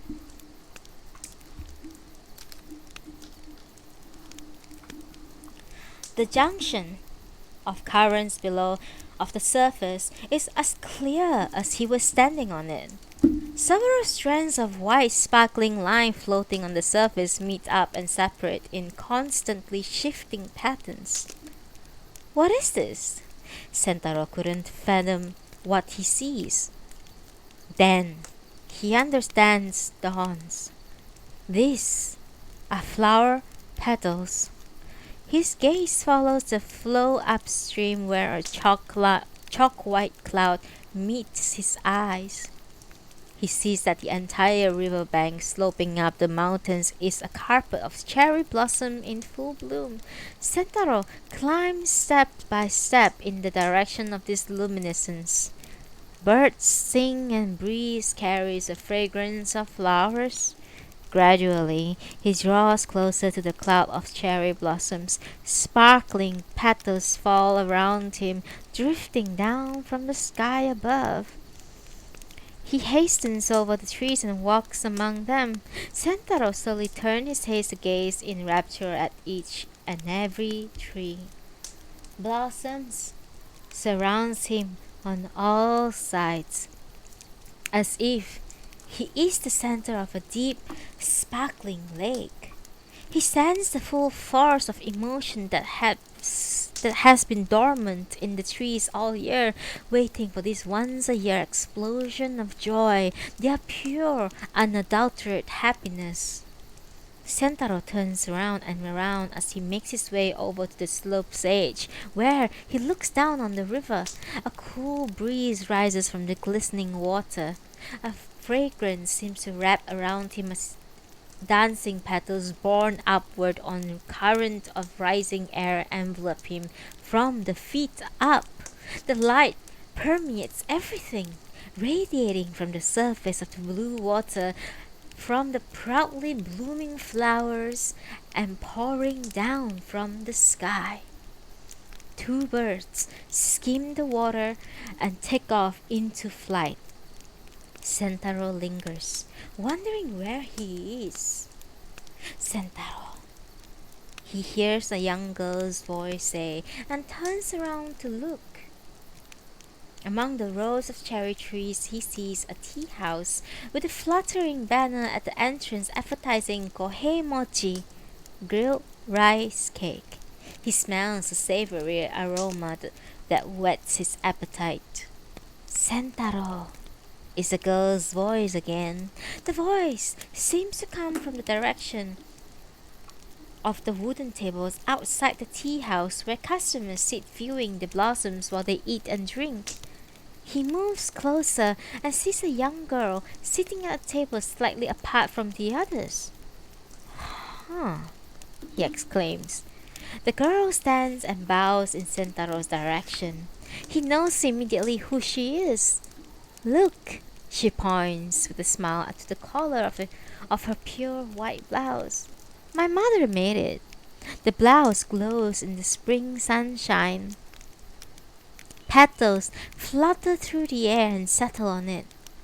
That's nice.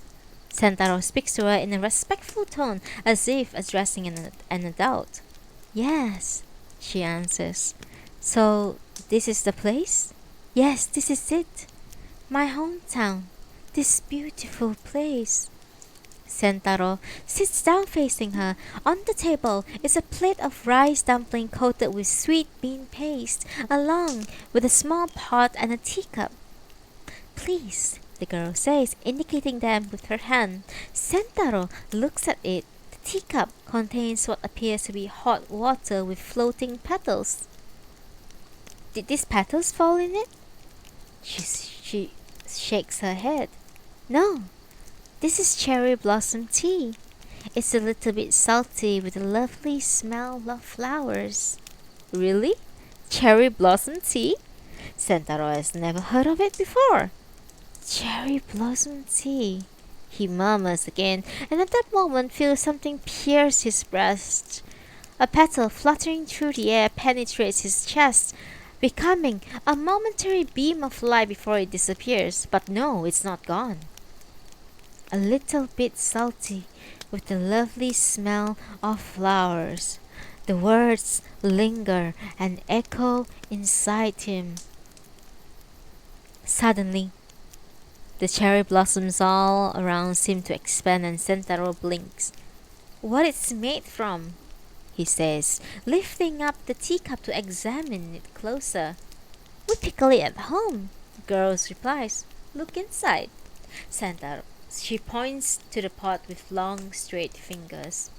Sentaro lifts the lid and sees that the liquid is filled with peach-colored flowers. He breathes in this intense, sweet aroma.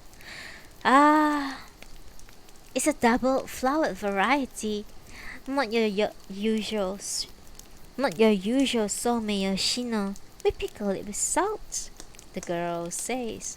It's lovely. Sentaro is annoyed by his inability to say more. You steep it in hot water and it becomes cherry blossom tea. He listens and peers into the teacup again, as if to compare it with the pickled blossom. Two perfect flowers twist and turn as they rise gently to the surface. They have been picked with the sepal intact to preserve the shape. Entranced, Sentaro watches the spiraling flowers. He smells the full, deep aroma and then raises the cup to his lips and takes a sip. The flavor opens up in his mouth like a flower. A fresh trill of salt trickles down his cheek. A little bit of salty with a lovely smell of flowers. Exactly as the girl said it would be. The saltiness and the aroma interact with perfect union. This is it. Sentaro gently placed the cup back on the table and gazes with fascination at the pickled double-flowered cherry blossom in the pot. This is it. This is the thing that he has been seeking for. The saltiness is just enough so that you can still appreciate the taste of the flower. I could put 1 or 2 flowers in dorayaki batter. Sentaro half rises from his seat. The girl has disappeared. Her smiling face, the white blouse with petals sticking to it, all is gone. He stands up and hastily looks around. Everything has vanished. Nothing is left of the tables, customers looking at flowers, or the tea house with its banner. All he sees are shining white cherry blossoms. The table he touched only a few moments ago, with dumplings, teacup, and pot of pickled cherry blossoms, has also vanished. Enveloped in the glare of shining white cherry blossoms, he called the girl's name over and over, but the only movement is a steady drift of flowers dropping to the ground. Nothing else changes. Finally, Sentaro realizes that this world he has strayed into is not real. He senses that he will soon return to the waking world and know that he has to find the girl. Where is she? There is something he needs to ask. Where were you born and raised? He recalls he told him once there was a river, a beautiful cherry blossom tree, and something about pickling the cherry blossoms. He wants to know. Did you ever eat them with sweet food?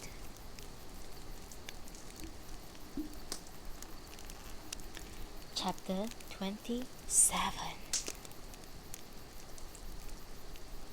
On the other side of the long holly hedge of the cherry blossoms were in full bloom.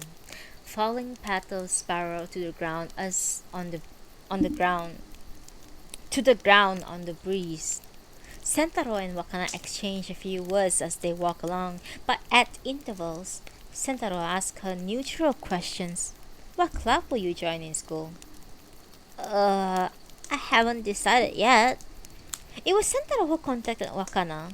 He had his doubts about the propriety of a grown man phoning a 15-year-old girl to ask her to accompany him somewhere.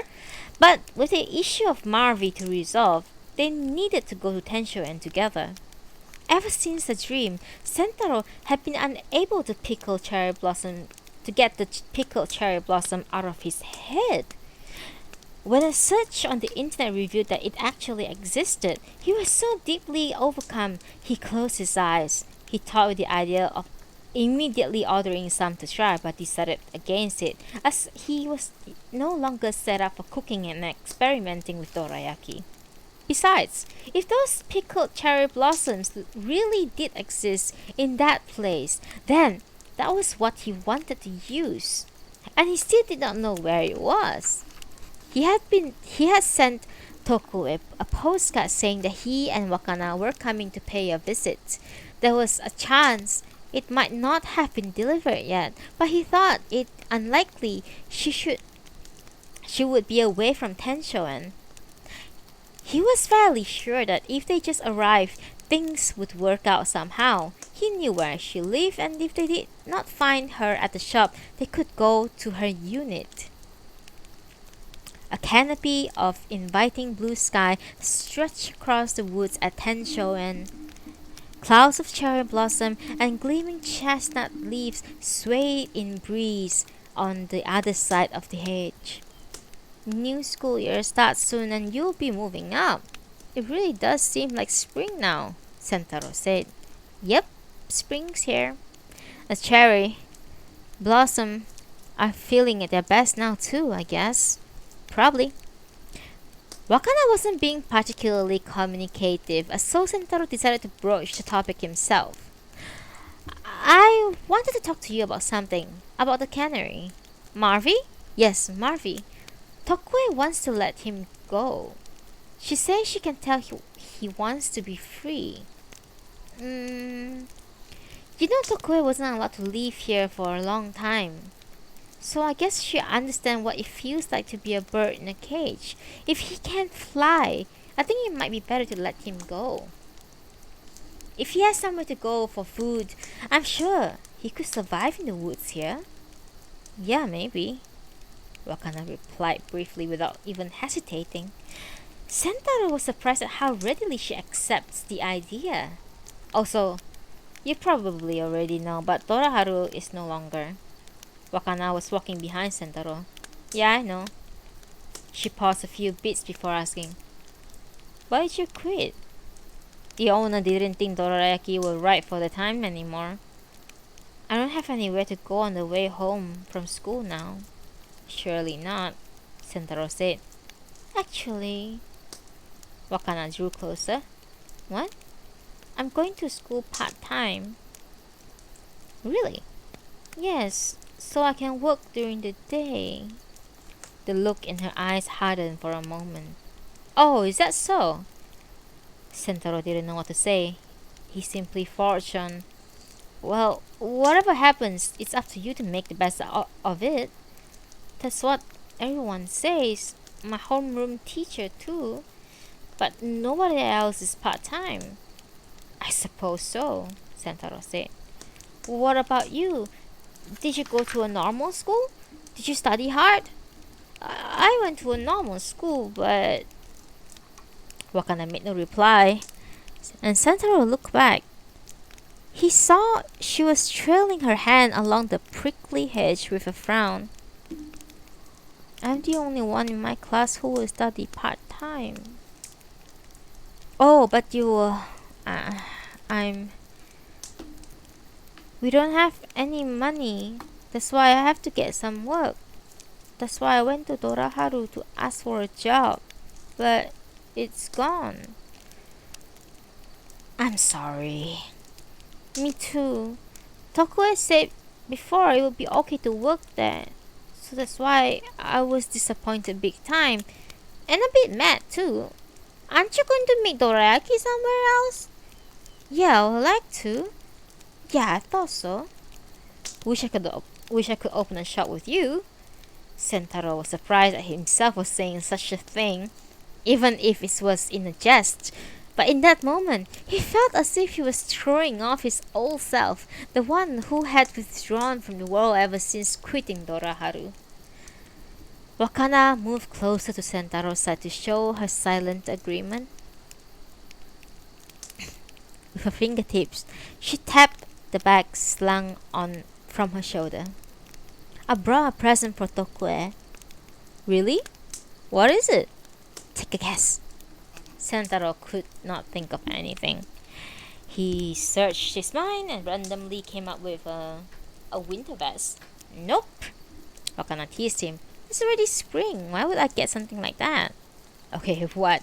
Give me a hint at least. It's not food. Then I don't know then. In the end, Sentaro couldn't guess.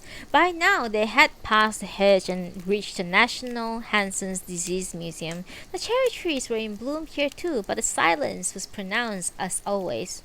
Ah, here we are again. It wasn't clear whether Wakana was speaking out of nostalgia or discomfort.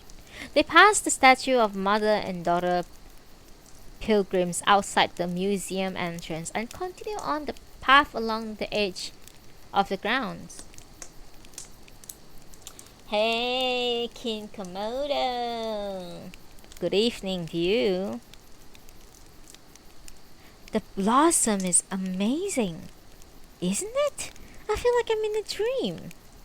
The avenue of trees lining the path was a magnificent sight. It seems to Sentaro as if the trees had absorbed all surrounding light in order to shine it down on them from above. He saw other people too, perhaps neighborhood residents or former patients out enjoying the spectacle. Do you know where Tokue lives? Wakana asked. I've never been there, but I know the address, so if we don't find her at the shop, we can check the map. Said Wakana with a doubtful nod. As usual, there were people gathered in the vicinity of the shop. Passing the time of the day, all were elderly. Many of men wore sunglasses. Sentaro peeked through the open door.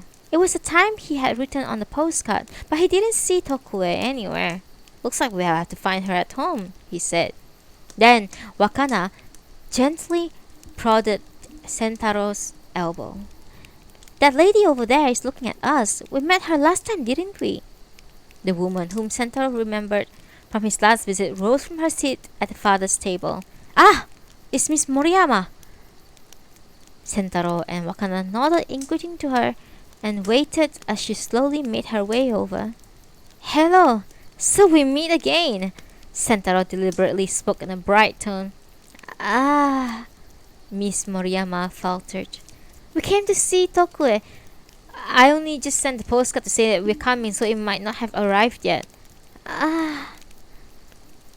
Miss Moriyama covered her misshapen lip with one hand as she attempted to get her words out. Then, at a complete loss, she closed her eyes for a moment. Mr. Tsuji, I took delivery of the postcard. Would you mind sitting down for a bit, please? Though gently expressed, there was no refusing her request. Sentaro and Wakana exchanged glances as they sat down in the seats Miss Moriyama indicated. Mr. Tsuji and... she paused. Wakana? Yes, but that's the nickname. I want to tell you something. What? There was a moment of silence.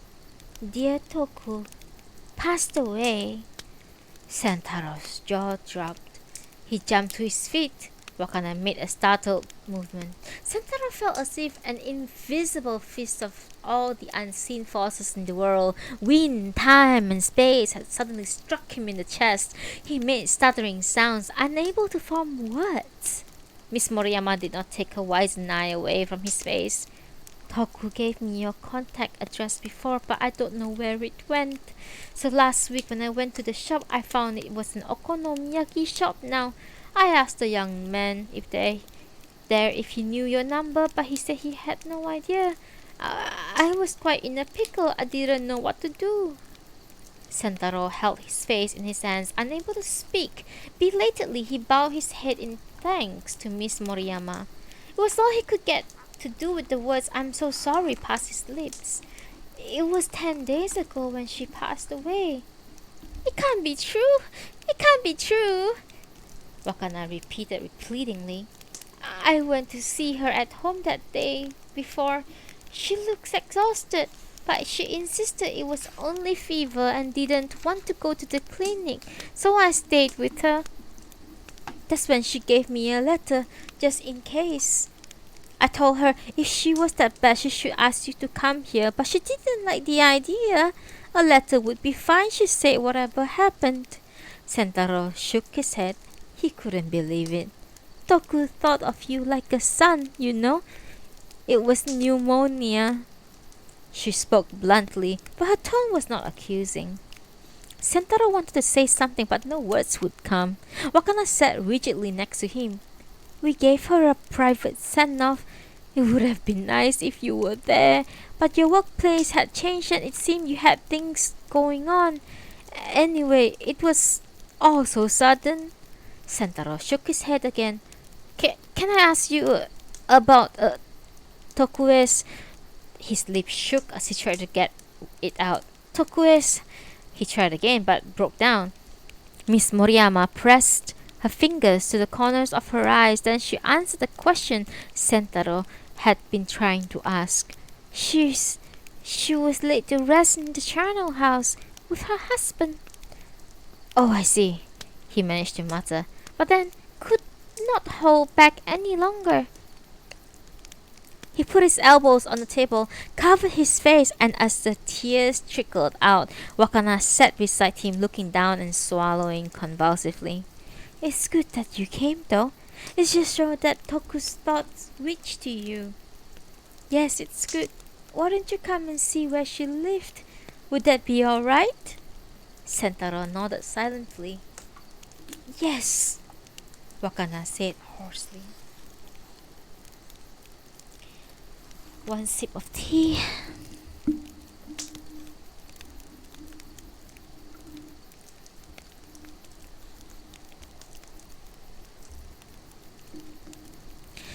Chapter 28.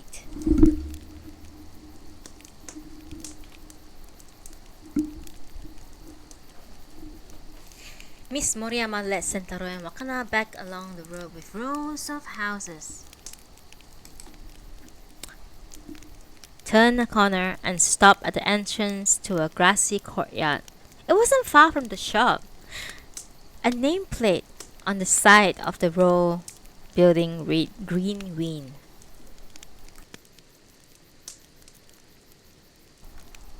They followed behind Miss Moriyama, walking on stepping stones across the garden, past 3 identical units to the 4th one at the far end. She opened an unlocked sliding window door. You don't mind going through the back, do you? She asked. That's what we always did. The timber frame around the entrance was worn down and white with use. They could see through the glass into a room with blue carpet flooring. A familiar bird cage was on the floor next to the door, but there was no Marvy inside. Sentaro darted a furtive glance at Wakana when he noticed. She was staring at the empty bird cage with tear-filled eyes. Come in, please. It was a small 6-mat room, roughly 10 square meters in total. A sink and refrigerator could be seen in what was presumably the kitchen at the back. The wooden plank ceiling looked as though it had been made from scrap wood. Yellow plasterboard walls were stained dark in places. The only visible furniture was a chest of drawers, a writing desk, a chipboard used for stowing books, and a small television. Bedding and other belongings were probably stored out of sight in the wall closet. Is this where Tokue in here? No, she passed away in the clinic ward, but it was so sudden I really didn't expect it. At Miss Moriyama's urging, Sentaro and Wakana removed the shoes, leaving them in the garden, and stepped up into Tokue's room. The kitchen area looked dim, but it was sunny near the window. There were several photographs on top of the chipboard box. This is Toku with her husband Yoshiaki, Miss Moriyama said, and brought her face up close to the photograph while she fumbled with her crippled fingers to pick up a stick of incense as an offering. Toku was so pretty. Wakana's voice was thick, as if she had a stuffy nose. It's true, thought Sentaro. The photographs were all black and white, probably taken when Tokue was in her 20s. The old-fashioned hairstyle gave them the appearance of scenes from an old film. Tokue looked vibrant, and not at all as if she was suffering from illness. With her shapely nose and eyes full of life, she resembled the young girl Sentaro had seen in his dream. She was casting a tender smile at the man standing beside her. He was clearly showing his adoration of this radiant young woman. The photographs were confirmation of what Sentaro had heard from Tokue. Her husband was a great deal older. The nape of his neck and the slope of his shoulders suggested a delicate, weakly constitution, which only confirmed what Tokue had told Sentaro. There was just one thing, however, that did not match with what she had told him. According to Tokue, her husband was tall, like a palm tree. So Sentaro had pictured a tall man, but the man in the photograph was of average height and only slightly taller than Tokue. This observation was no more than a momentary distraction, as Sentaro thoughts soon took another direction. Tokue looked so alive in the photograph. He choked up again when he thought of the ordeal that overshadowed the lives of this smiling couple. Sentaro and Wakana lit sticks of incense to place in front of the photograph and put their hands together in prayer. If that's all right with you, there are a few things I know Toku would be glad for you to have. Miss Moriyama indicated a wooden box next to a small oven in the corner of the kitchen. It was crammed with utensils for making confectionery. We thought about dividing this up amongst ourselves to remember Toku by, but we are all getting on as well, and it's quite possible we could take something and kill over the next day. Miss Moriyama smiled thinly at them. That's why it's better for someone like you to have them, Mr. Tsuji. Everything in this room will be disposed at the end of the month. It will all disappear. Sentaro knelt next to the wooden box and stretched his hand out to touch the cooking utensils Tokue had used in the confectionery group. There was a copper pot and a wooden spatula for making sweet bean paste, along with a silk mesh strainer for turning the bean paste from coarse to smooth. There were attachments for branding patterns on Rikyu manju, the sweet bean paste bun served with green tea, a mold for making yokan atsuki bean jelly, and a steamer for making dango, a sweet rice ball dumplings. There were also many utensils for Western-style confectionaries, bowls in various sizes, tart trays, pound cake tins, a palette knife, and a beater. Inside a plastic bag was a collection of metal tips for cream piping bag. Sentaro recalled what Tokue had said about making sweet bean paste when she first came to Doraharu. I've been making it for 50 years. He remembered it clearly, along with a fleeting glimpse of pride in her face when she spoke. He touched the utensils lightly with his fingertips. These have seen a lot of use. He held the aged wooden spatula out to Miss Moriyama. I really think it's better for them to go to the confectionery group. She shook her head. The confectionery group hasn't been active for the last 10 years or more. What? But I thought, once we are allowed to live here, we could buy whatever we want. If we want cake, we can buy it at the supermarket. There wasn't any need anymore for everyone to get together to make cakes. Sentaro nodded dumbly. Toku always took an active lead, so I think she was sad when things got like that. She wanted to keep cooking, I suppose. Sweet things, Sentaro said. Yes. Oh, there's also... Miss Moriyama broke off and clamped her mouth shut. Sentaro lined up all these items on the floor. Then he picked out several and wrapped them in a cotton towel lying in the kitchen. Thank you. I'll be grateful for this. When would he ever stand in front of a griddle again? He couldn't be certain that they would come. Nevertheless, he would keep these cooking utensils to remember Tokue by. When Sentaro had finished and sat down in the main room once again, he saw Miss Moriyama had placed a biscuit tin on the table. This is it. She opened the lid to reveal a bundle of writing paper. She gave me this letter before she was taken to the clinic ward. There was something she wanted to apologize to you about, and if she didn't come back, I was to pass this on. Miss Moriyama held this exposed notepaper out to Sentaro. He exchanged glances with Wakana. It's not finished, that's what she said.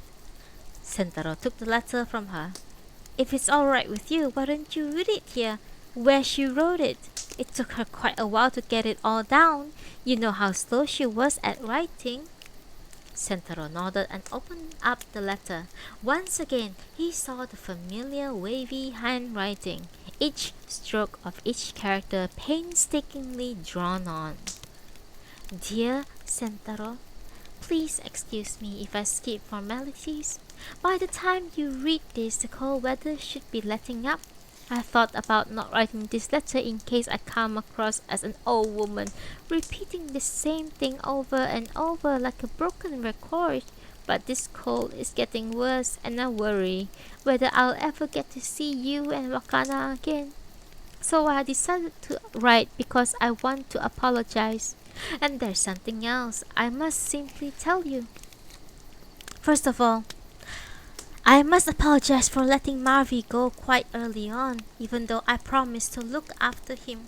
The more I listened to his chirping, the more I realized he was asking to be let out.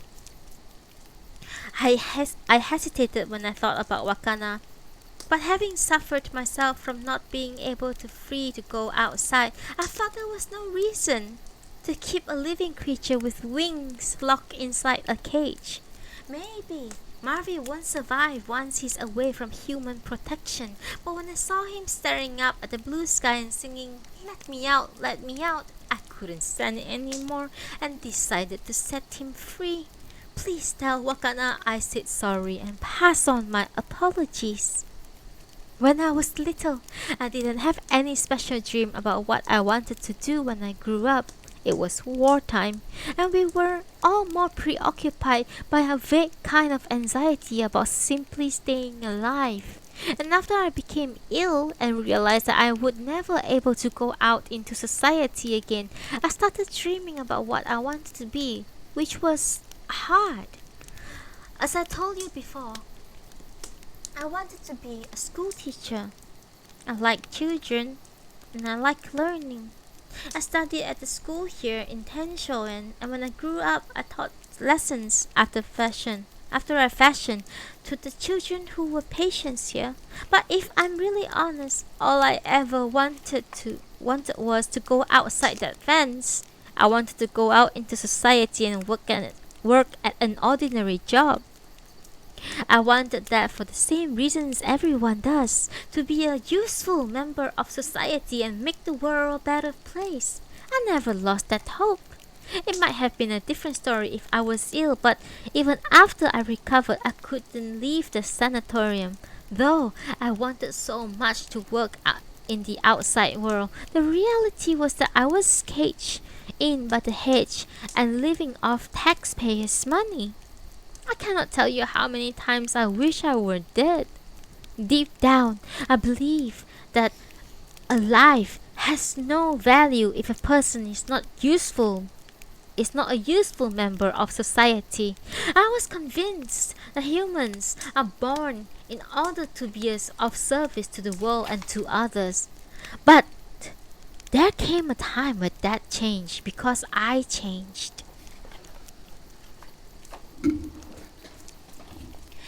I remember it clearly. It was a night of the full moon, and I was walking alone in the woods. By then, I had already begun listening to the whispers of trees and to the voices of insects and birds. On this night, the moon cast its pale, brilliant light on everything around me, and energy seemed to radiate from trees swaying in the wind.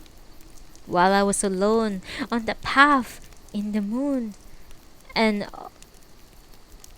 while I was alone on the path in the woods, I came face to face with the moon, and oh, what a beautiful moon it was! I was enchanted. It made me forget everything I suffered because of this illness, being shut up in here and never going out. Then the next thing, I thought I heard a voice that sounded very much like the moon whispering to me. It said, "I want you to see me. That's why I shine like this." From then on, I began to see everything differently. If I were not here, this full moon would not be here. Neither would the trees or the wind. If my view of the world disappears, then everything that I see disappears too. It's as simple as that. And then I thought, what if this didn't apply just to me? What if there were no other human beings in this world? What about all the different forms of life that have the ability to be aware of the presence of others? What would happen if none of them existed either? The answer is that this world in all its infinity would disappear. You might think I am deluded, but this idea changed me. I began to understand that we were born in order to see and listen to the world. And that's all this world wants of us. It doesn't matter that I was never a teacher or a member of the workforce. My life had meaning. I was cured at an early stage of the illness, and my side effects weren't bad enough to make it difficult to go outside. You gave me the opportunity to work at Toraharu. I feel truly blessed to have had that experience.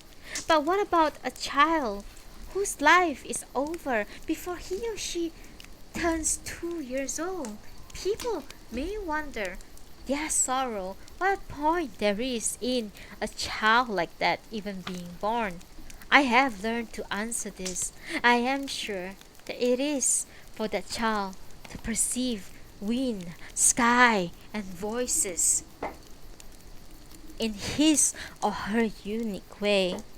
The world that child senses exists because of it, and therefore child's life too has purpose and meaning. By the same token, my husband spent a great deal of his life fighting illness, and it may have looked as if he had much to be bitter about when he had to depart, but his life too had meaning because he also sensed the sky and wind. I am sure there comes a time for everyone, not just with Hansen's disease, when they wonder what the point of life is. In answer, I can say I know for a certainty that life does have meaning. Of course, knowing that doesn't mean that all our problems are suddenly solved, and sometimes simply getting on with life feels like a never-ending ordeal. But I was very happy. I was happy when we won the court case and the law that kept us confined was abolished. At last, I was able to go out into the world and walk about freely. We fought decades for that. But with joy also came pain. We were free to go beyond the hedge and walk the streets if we wanted. We could ride buses and trains. We could also travel. Naturally, that was a source of great happiness, and I will never forget what it was like to go outside for the first time after 50 long years of being shut up in here. Everything looked so shining and bright. But I started to notice something while I was walking outside once. Wherever I went, I knew nobody and had no family. I always felt lost and alone in a strange country. It was too late. By the time I was told that I could go out into society for the first time in decades and start over, it was much too difficult. If I had become free 20 years earlier, I might have managed to start a new life. There were many of us like that in our 60s and 70s for whom it was too late. We discovered that once we experienced the joy of being out in the world and free again, the greater the happiness, the more we felt the pain of lost time, and perhaps that could never be returned. Perhaps you understand that feeling. When any of us went outside, we always came back exhausted.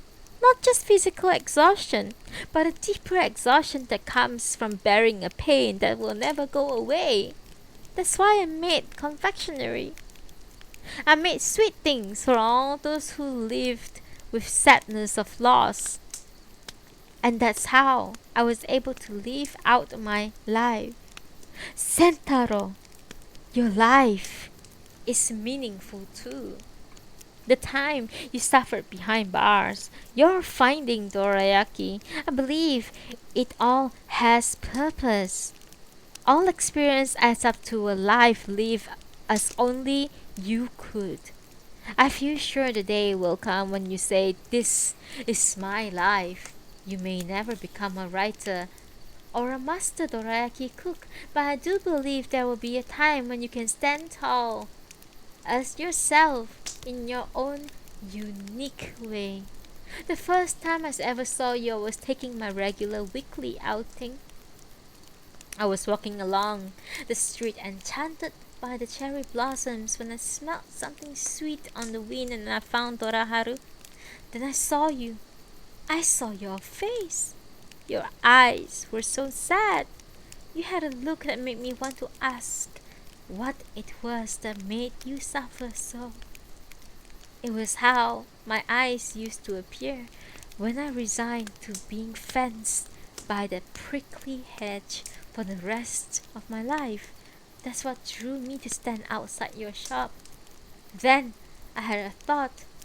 If my husband had not been forcibly sterilized and I could have had a child, that child would be about the same age as you. After that, in the latter part of the letter, the writing grew larger and the shape of the characters began to disintegrate. And then it broke off, unfinished. Sentaro closed his eyes, with the letter still in his hands. For some time, nobody spoke. Wakana, who had been watching Sentaro as he read the letter, eventually broke the silence. "I wish I'd come here sooner." Sentaro opened his eyes and looked at her. She took the bag from her shoulder, pulled out a paper bag with a red bow attached, and gently placed it in front of Tokue's photograph. "Why don't you open it up so Toku can see?" Miss Moriyama suggested. Wakana nodded and opened up the package with trembling fingers. It was a white blouse. "I can't sew, so it's bought. It's not expensive, but..." She began to sob loudly, and Miss Moriyama moved beside her. "I'm sure Toku is very happy now." She picked up the blouse and spread out the sleeve and held it up in front of the photograph. "Isn't this lovely, Toku? Wakana brought back the blouse your mother made for you." Gently, she ran her bent fingers across Wakana's heaving shoulders, stroking them. "Wakana, dear." "Wakana," Sentaro said, his voice choked with tears. "Thank you." The three sat there without speaking, waiting for their breathing to become even again. Sentaro looked out at the garden. Time had passed quickly while they poured out their grief. The sun rays were now infused with a deep red radiance played over the grass. Sentaro wiped his eyes with his fingers and looked at the empty bird cage. Miss Moriyama followed his gaze. Toku wondered how she was going to apologize. "Ah, you mean the canary?" asked Wakana. "Yes." Miss Moriyama shuffled over to Sentaro on her knees. "I don't know if I should say this, seeing as how you just gave her blouse and all, but what do you call it?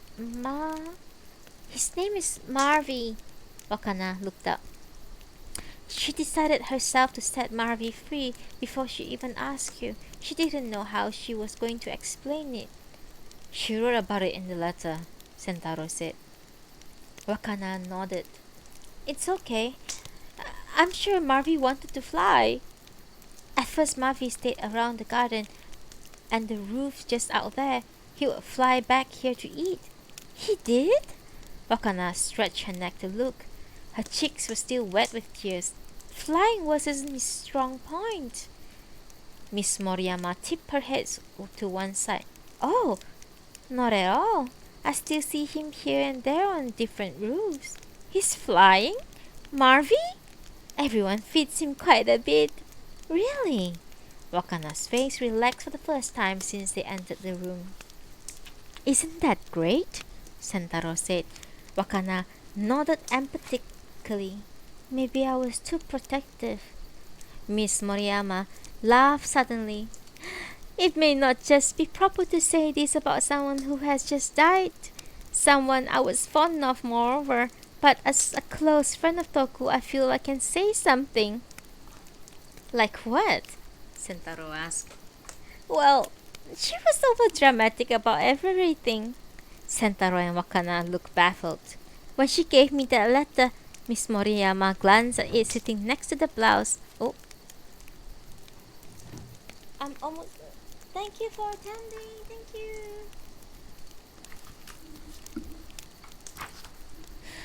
When she gave me the letter, Miss Moriyama, glancing at it sitting next to the blouse, I didn't mean to read it. But it wasn't in an envelope or anything. I could see a bit of the writing, all the different forms of life that have the ability to be aware and so on. That's what she wrote about, isn't it? Yes. Ah, she's at it again. I thought when I saw that. Did she use the word listen a lot? Sentaro nodded. Don't think badly of me, please, but when Toku met someone she liked, that's what she would do. Tell them to listen to the voices of the Azuki Bin, etc., etc., and how the moon whispered to her and so on. But Sentaro interrupted. I'm grateful for that letter. So much so I want Wakana to read it later too. It might be over dramatic, but it helps me a lot. Wakana pressed her eyes again, still smiling. Miss Moriyama looked at them. Shall we go for a little walk? She said, and stood up. We can have a chat with Toku. With Toku, eh? Wakana's eyes widened.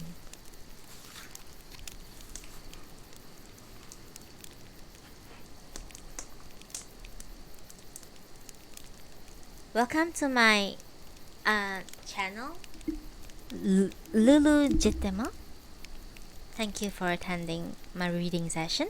We are now on the last chapter of Sweet Bean Paste by Durian Sakegawa, chapter 29. Thank you for staying with me for this whole time. We are now nearing the end. Evening spread out against the sky. The changing light tinted everything it touches with the colors of sunset.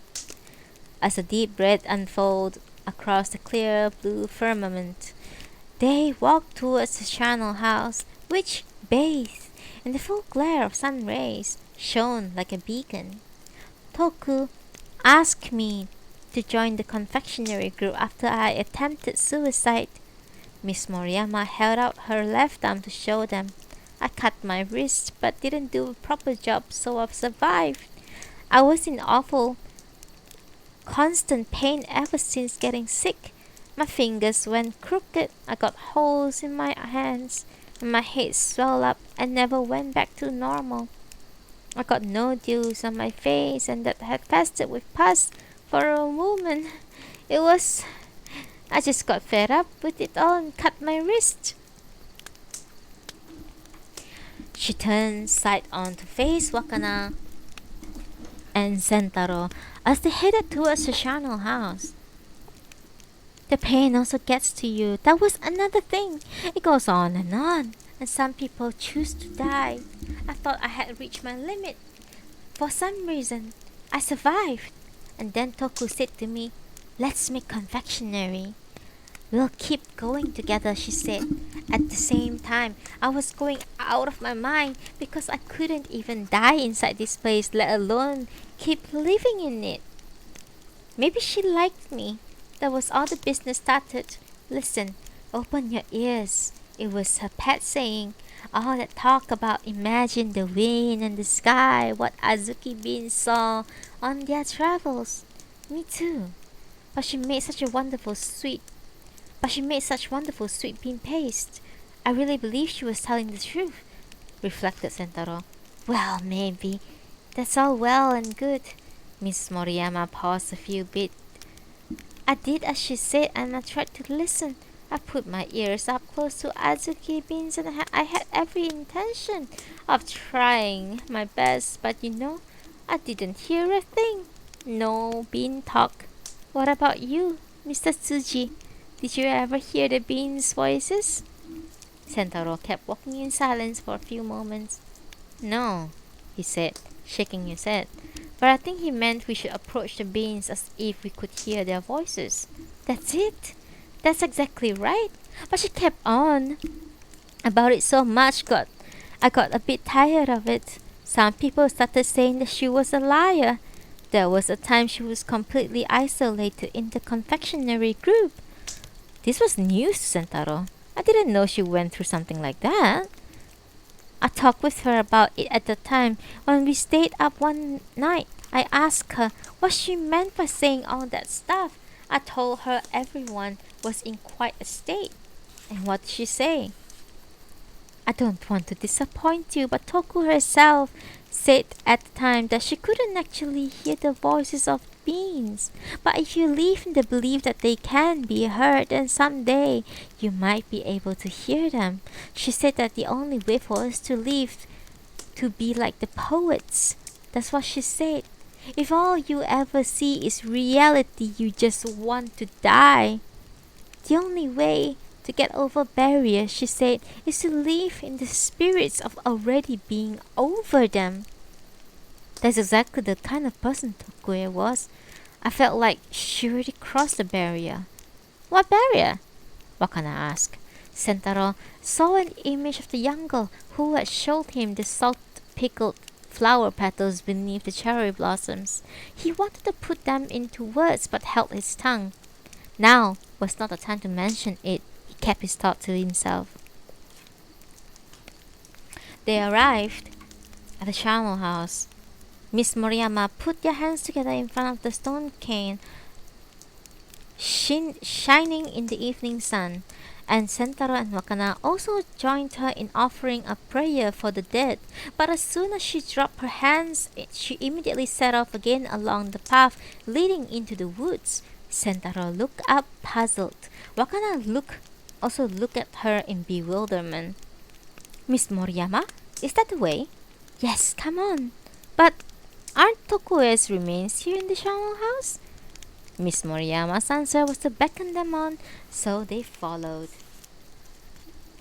The path was lined on both sides with trees that blocked the light, making it much darker than the way they had just come. A red glow still lit in the sky, but night was already falling here. Miss Moriyama began to speak again. I love the way Toku talked. She used to say it was fine to think what you want about things. Hearing that from her made me feel like I could go anywhere I wanted, when all I was doing was walking along this path. But Toku was never ever a liar. No, of course she wasn't, Sentaro agreed. That's right, she wasn't a liar. Miss Moriyama stopped and turned to look at Sentaro and Wakana. It was even darker here, amongst the thick shrubs and chestnut and pine woods. The sky, visible through gaps in the tree, was bright vermilion red. About a week before she died, one night we were having cocoa in my room, and Toku started talking. She told me she had a strange experience. Wakana moved closer to Sentaro's side. It's alright, dear. It's nothing spooky. She told me how she had been walking on this very path about this time of night when she heard voices for the first time. What kind of voices? voices of the trees, she said. I see, said Sentaro, simply not knowing how to respond. Wakana stayed close to Sentaro's side. She has been telling others to listen to the voices of the beings all this time, but in truth...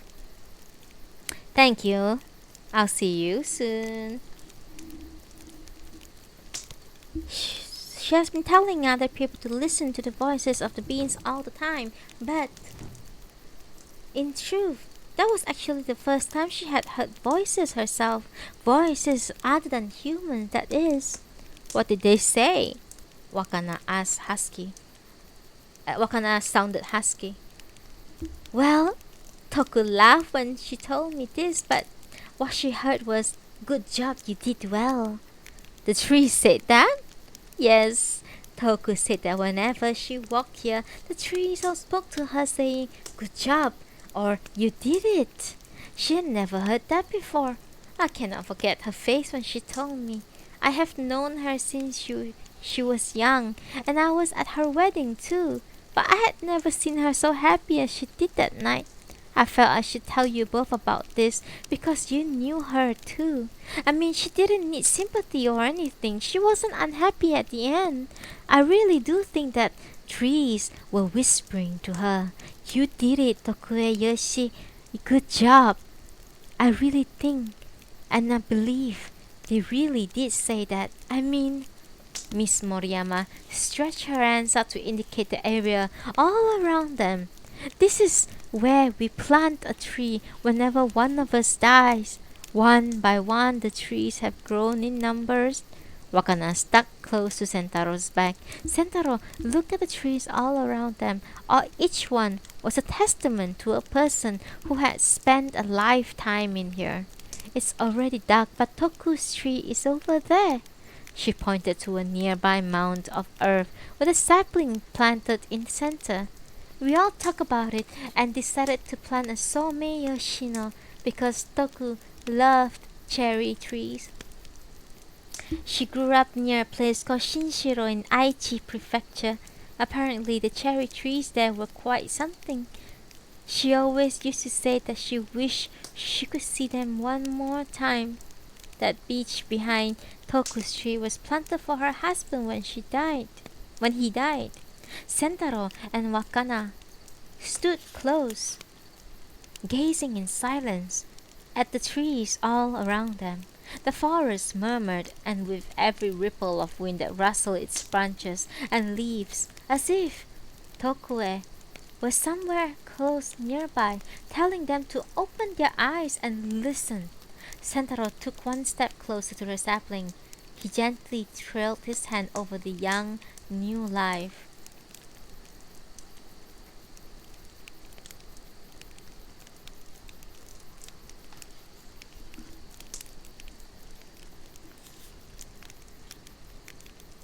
"Tokue," he said, stroking the branches with his fingertips. "Oh!" Miss Moriyama gasped behind him, and Sentaro turned to look. He saw a brilliant full moon rising up from behind the silhouette of the holly hedge on the other side of the coppice, as if being born that moment and place. "Oh!"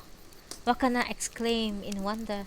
The moon rose higher, hidden at intervals by trees swaying in the winds, and poured its pulsing beams of light down on them. Sentaro turned to the cherry sapling and whispered, "The moon has arrived."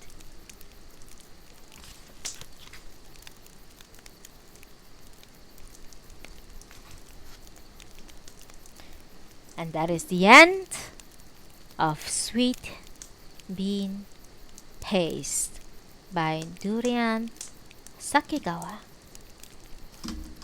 I will now read you the author's note. 20 years ago, I was a vocalist in a rock band and a late-night radio personality. Young people from all over Japan phone in to tell me their grievances, sorrows, hopes, and dreams. And in return, I often ask my listeners, what is life all about? I wasn't asking for an answer. I simply wanted them to think about it. Their replies, however, were always much the same. I was born to be a useful member of society. If I can't be that, life has no meaning. This admirable sentiment is much approved of in Japan, but I could never bring myself to give it the nod.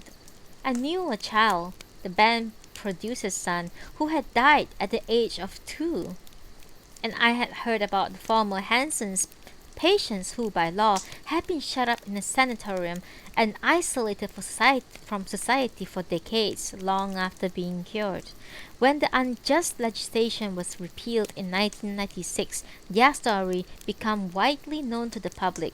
Some lives are all too brief, while others are a continual struggle. I couldn't help thinking that it was a brutal assessment of people's lives to employ usefulness to society as a yardstick by which to measure their value. There has to be a reason for being born, irrespective of individual circumstances. I was thinking about this one evening as I gazed at the thin scattering of stars in Tokyo night sky when I came to a decision. I will write about the meaning of life with a fresh perspective in the context of Hansen's disease. But I was neither a patient nor a medical professional, and much time was to pass before I could begin writing. I met former patients and I began to spend time with them in the sanatorium on which Tenshoen is based and where they still live. Only then I could finally assemble the thoughts on which to base my story. I began with the concept of a greater force that created human beings, rather than examining human society per se, the idea that we have been nurtured by the universe to prove its existence. If there is no single conscious mind capable of doing this, the existence of the universe itself becomes unverifiable. It cannot exist. Over the aeons, the universe has nurtured life forms whose very awareness makes them involved in its continued existence. Hence, we are all alike in having materialized on this earth, because that was what the universe so desired. The ill, the bedridden, and the children whose lives are over before they barely began. All are equal in their relationship to the universe. Anyone is capable of making a positive contribution to the world through simple observation, irrespective of circumstances. This is the idea that Tokuer expresses when she writes in her letter, "We were born in order to see and listen to the world." It's a powerful notion with the potential to subtly reshape our view of everything. Durian Sakegawa, March 2017. Okay, a genuine review of the book from me is that it got really boring in the middle. It started off really good, got really boring in the middle, but I think the ending was quite good. Oh shit, I'm sorry, my dear. Hang on. Oh, is Zelon? Fuck! Why did you go become a fucking Lalafell? Jesus Christ.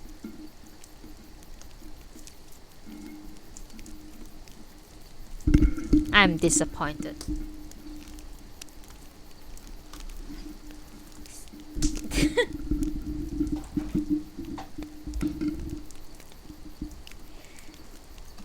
Okay, so it was good.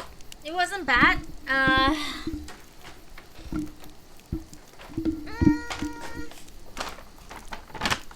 You're not cute. Lalafells are not cute. Lalafells are evil. I would say...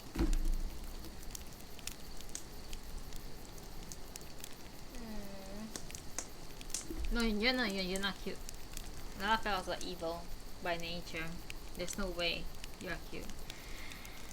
I would say I'll give this a solid 6 out of 10. I feel the chapters pacing is a bit weird. I don't know. It's way too short, I feel. But it's the style of writing that I'm not used to, so it could be my fault. So I don't blame the writer. He's a very good writer. He has a very good view of life and life form. Um, but I think it's a bit of like discounting.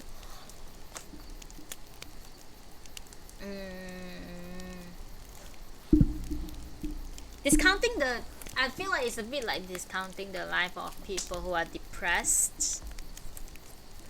Like, oh, you just need to change your mindset, kind of feeling.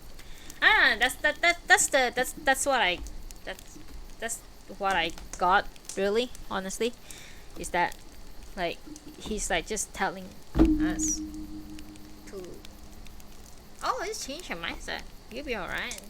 I get it. I truly do. There are many quotes by the end of it that I really enjoy. Tokue's letter is very well written. The message came off across very well. But at the same time, it's a bit.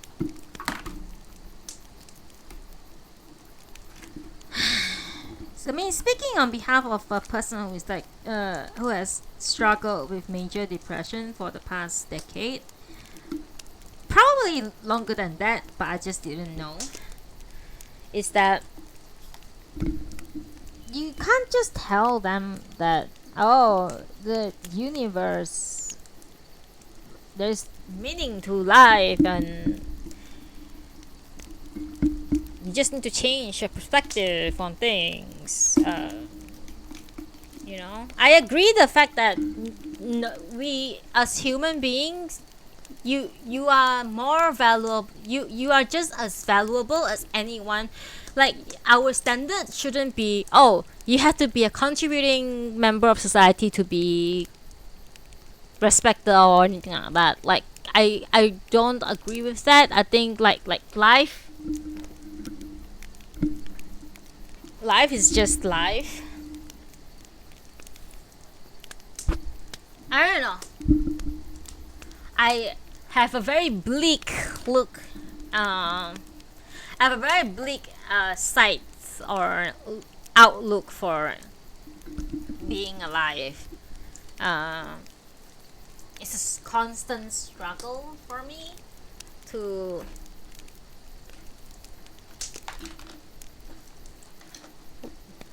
be alive. That's the only way I can say it.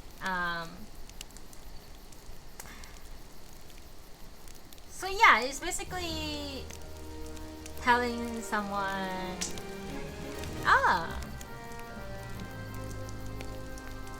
don't be depressed, be happy. I got a little bit of that. I don't know if you guys agree with me or not. Like, tell me what y'all think about the book so far. But for me, it's like it has very good message. Yes, I agree with a lot of things that he said. He wrote.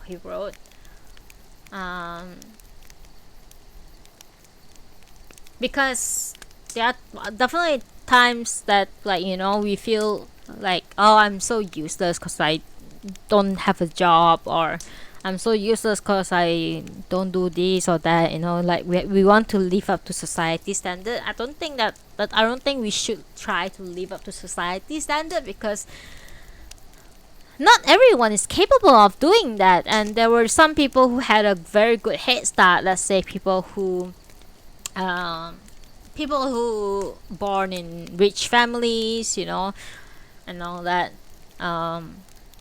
People who born into rich families definitely have like a better education, and then they have better jobs. So I mean obviously not all of them turn out to be good people, right? But I just think that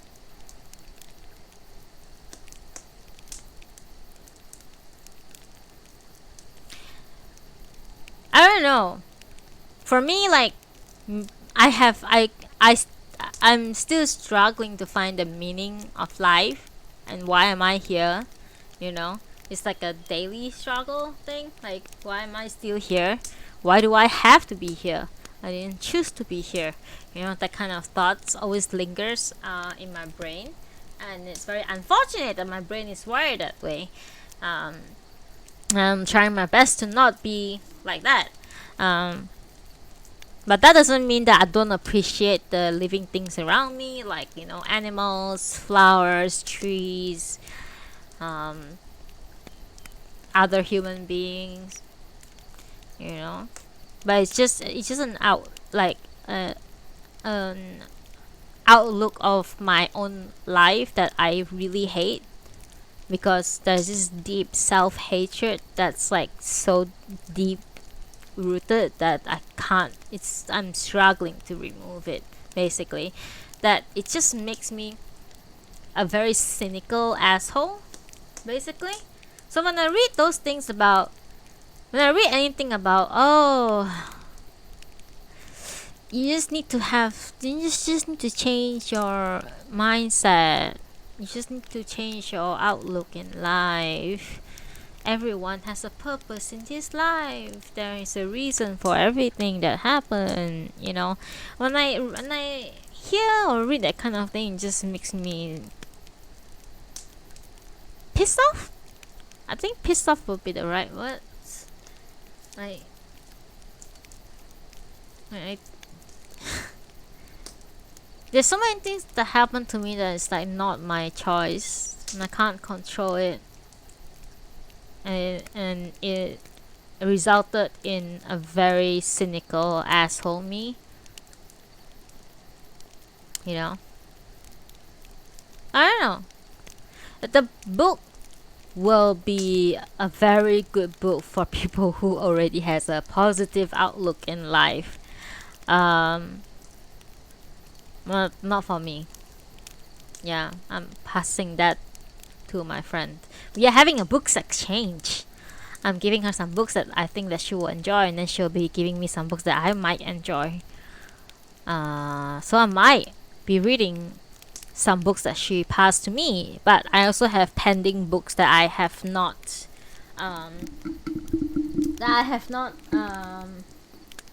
decided upon yet.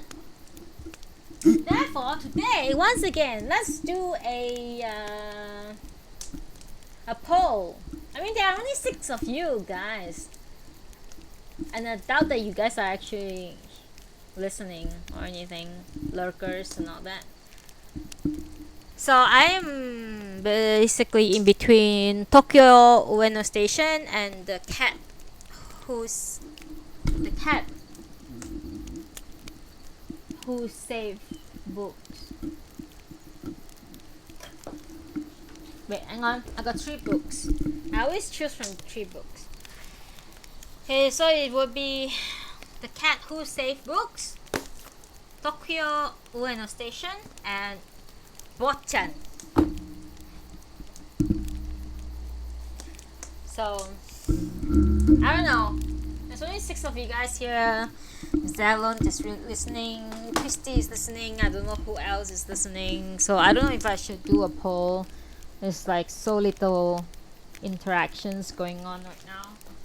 I'm just talking. I'm just babbling to myself as usual. Nothing special, really. I'm a natural babbler. I cannot stop talking whatsoever. But anyway, I'll be away from Tuesday until the next Sunday. So I'll be away for 10 days. I'll be back on Monday, but I won't do Noodible right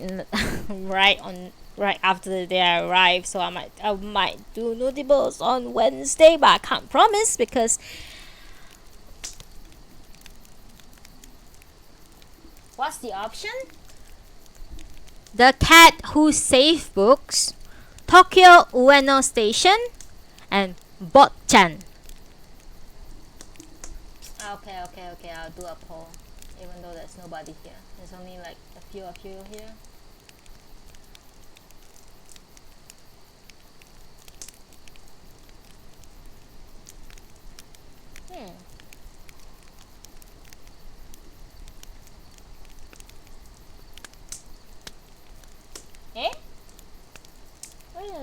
poll.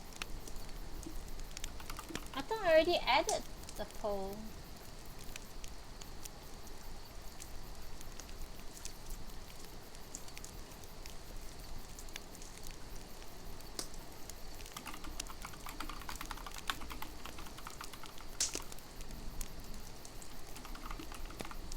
I won't give you all the author's name.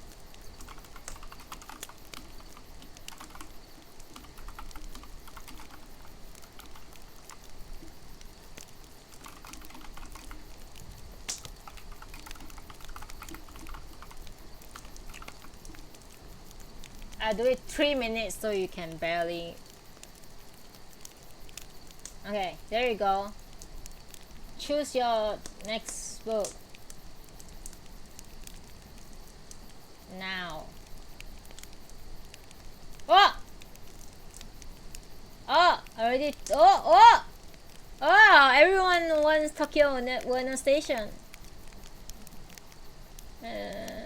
3 votes so far. There's 3 more other people. You know, there should be 3 other viewers, but I think they are like AFK or something. But it's running for like 6 minutes. Oh, 4? Oh, 4? What? Oh, interesting.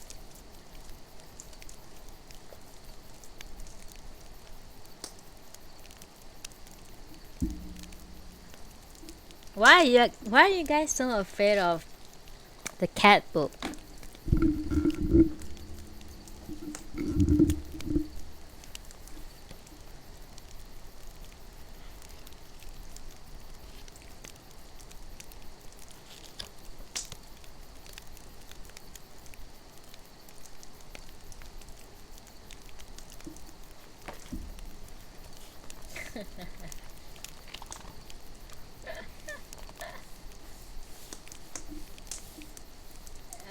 You're stuck. Oh yeah, the cat and the okay. Wow, nobody wants Botchan. It sounds cute, doesn't it?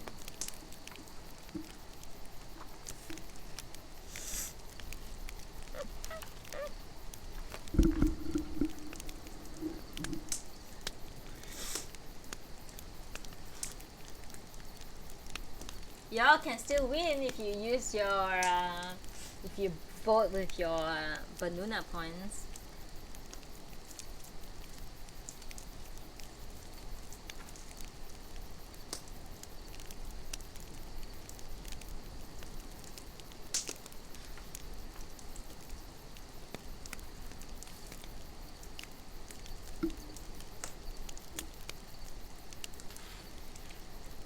Yeah, I know you did.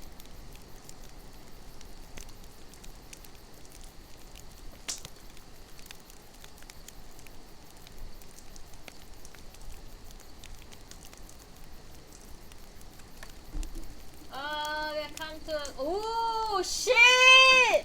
Oh no! Now everyone's fighting. Ah! Oh, it's so close. One vote apart. Quick, save the book that you want. Quickly, there's so little time left. Ah!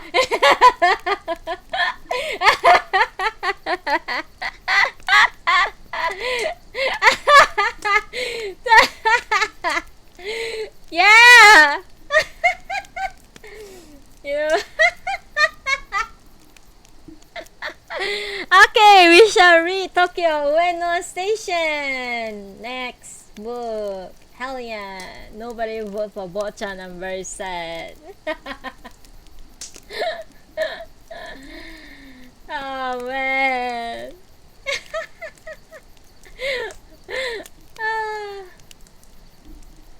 Hell yeah.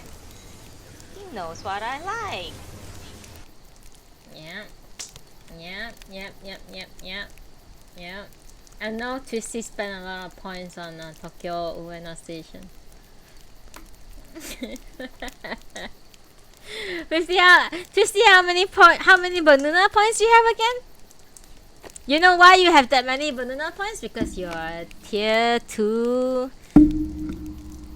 subscriber. Tokyo Ueno Station it is then.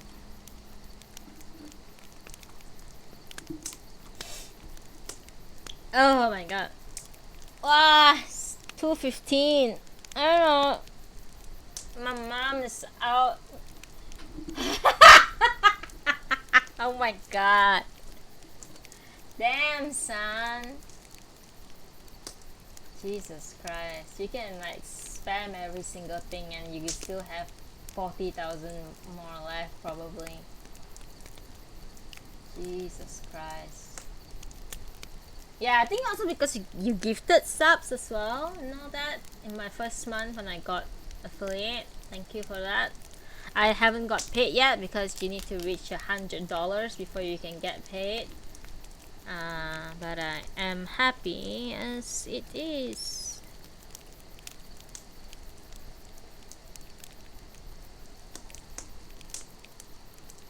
Thank you guys. A follow is just fine. You don't have to subscribe to me. It's fine.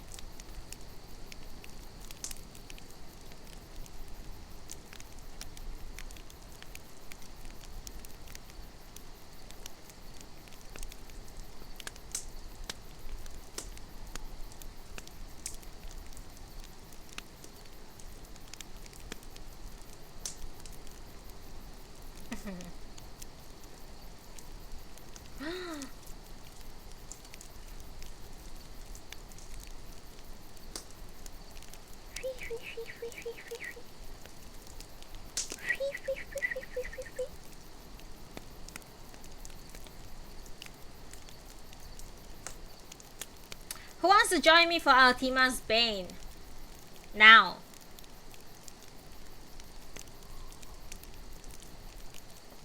I have forgot about it the whole fucking week.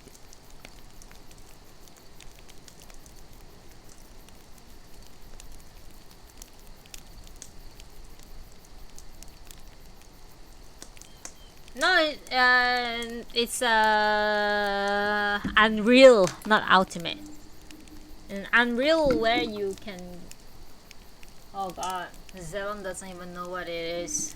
I understand why, because you are just a mentor for tool making. But it's this. Ultima Bane, Unreal, Fox Hollows.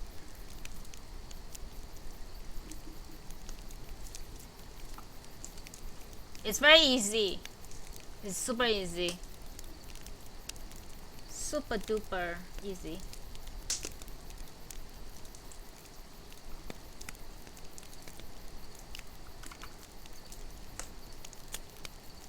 Yeah, and then you go play the Fox Hollows, and then you can buy stuff like mounts and minions.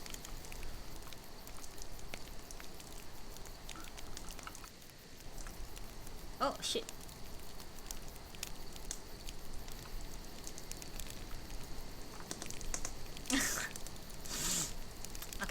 Okay, if that's the case, I'll show you guys how it's done. Hang on. Twisty, you wanna come join me?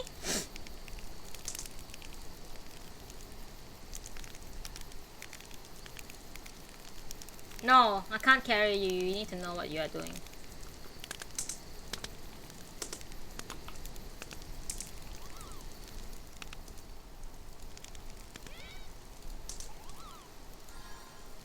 I can show you guys how it's done.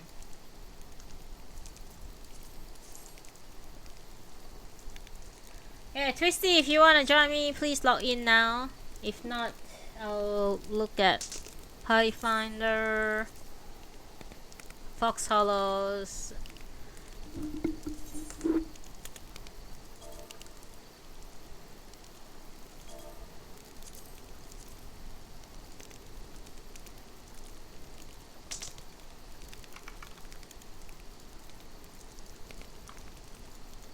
Two times Fox Hollows with Tank LB3, Tamanami to West. Okay.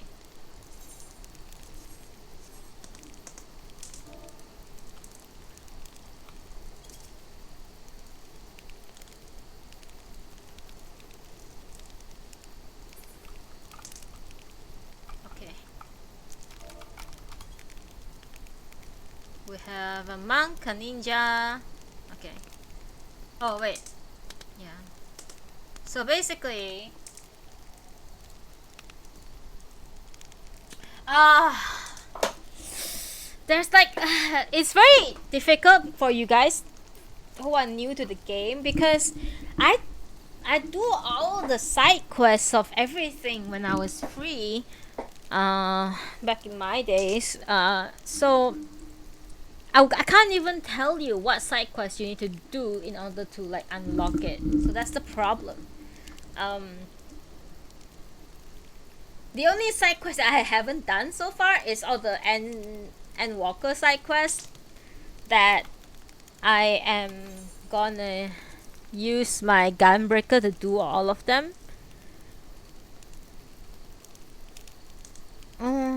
Yeah. I have no life. Oh my god. I said I wouldn't get everything to 90, but look at here. Yeah, I was going to use my gunbreaker to do all the side quests. But it's... yeah.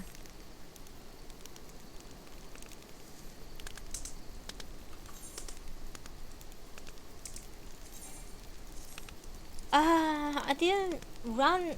I didn't run Aglaia for weeks. I want to get gears from it and all that. Oh, Party Finder, so boring. Everyone's like... only one Unreal in here.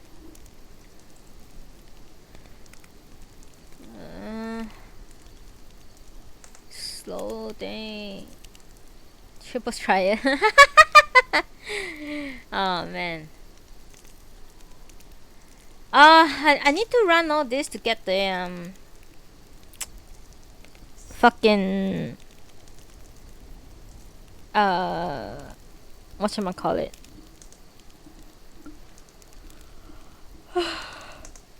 Mounts. I want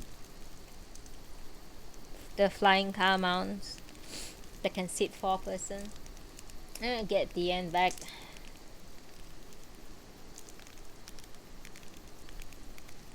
So I can farm mounts.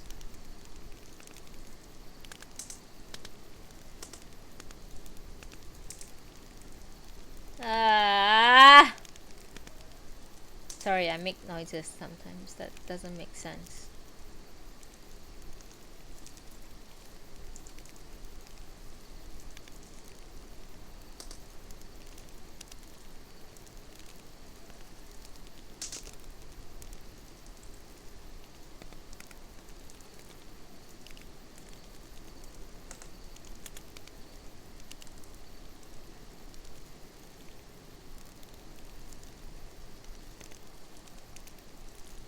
Pretty sure there's like a string of like stuff that you need to do in order to unlock it, obviously.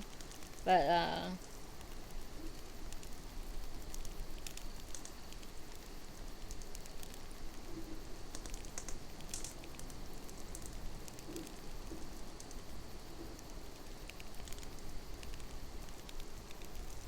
yeah, later. Zelon, let's go to Ando's library. Shirogane What 5. Oh shit. I can't. I think it's starting to get filled up. Alright. Go refill my tea instead. Be right back.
time.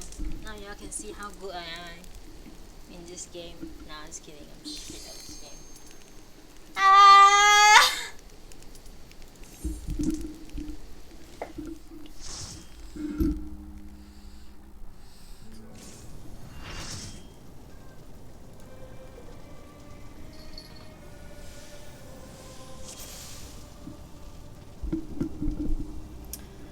Alright, let's go.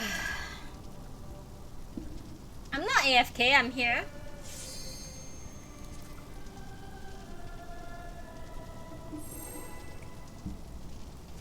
I changed the title of my stream.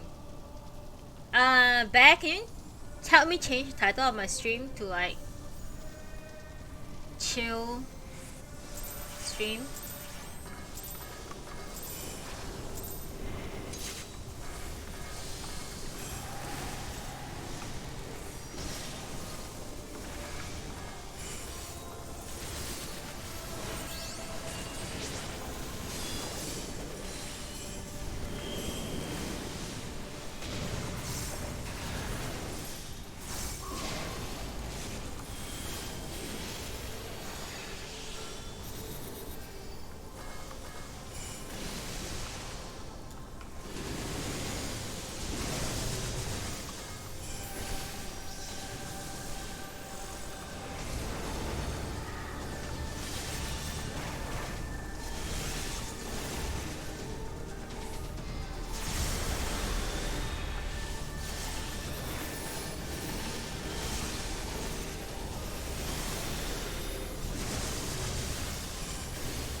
Sorry.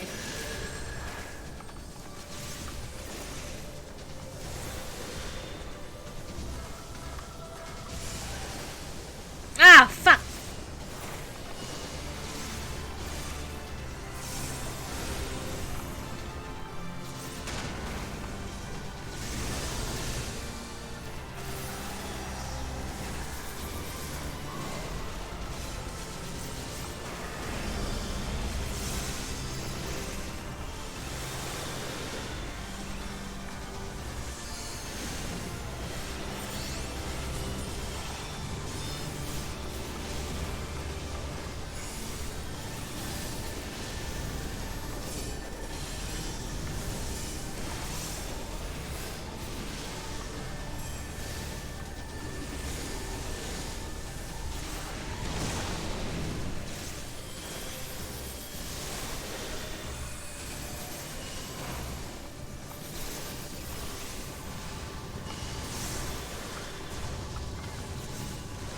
Fuck! Ah! Ah! Ah! Ah!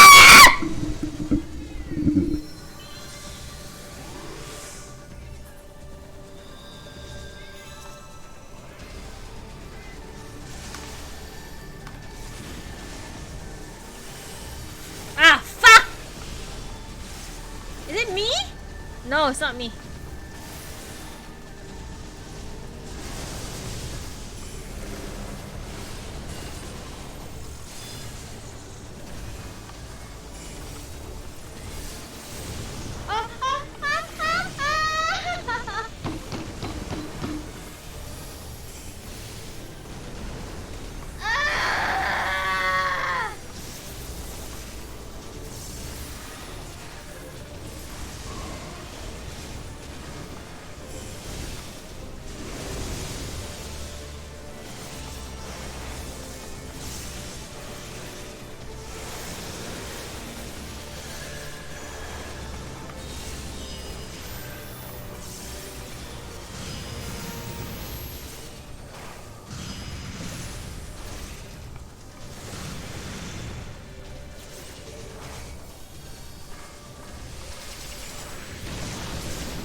Dangerous.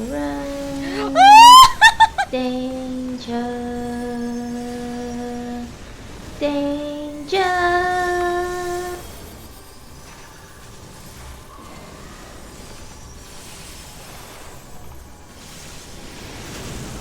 Oh fuck, I hate this one.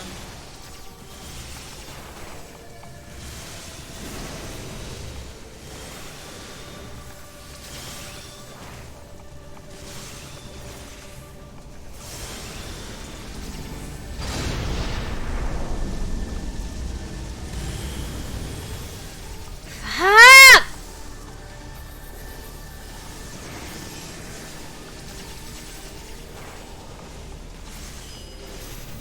Ah!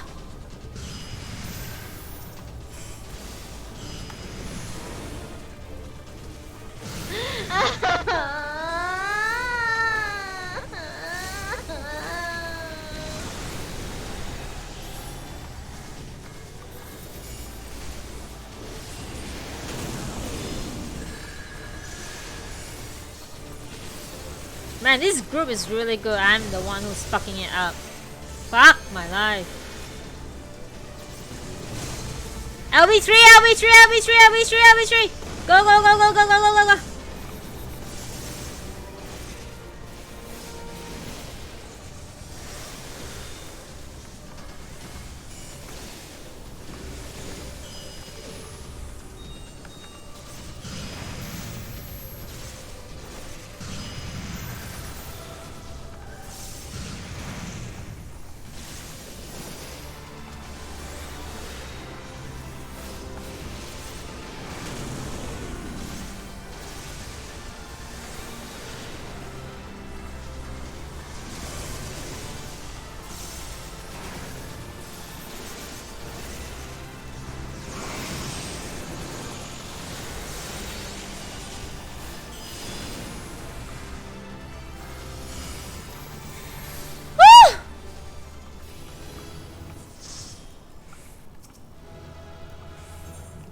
Okay, and then you gotta do it twice to maximize your chance in getting.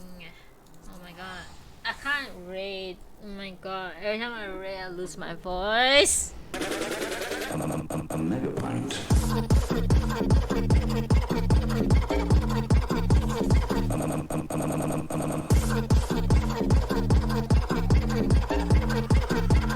Mega pint of red wine. Yeah, that should be the celebratory.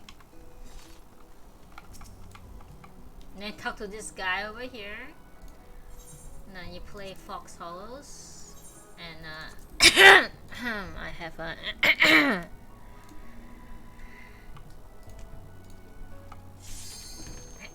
I have this thing.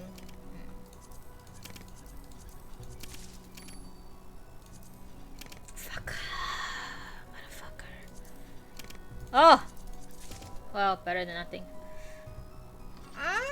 Okay, so commander is not there.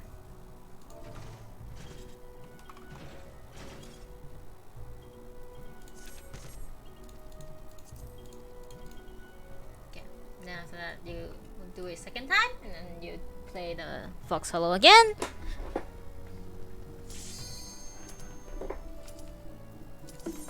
I'm gonna try my best not to die this time. Fuck.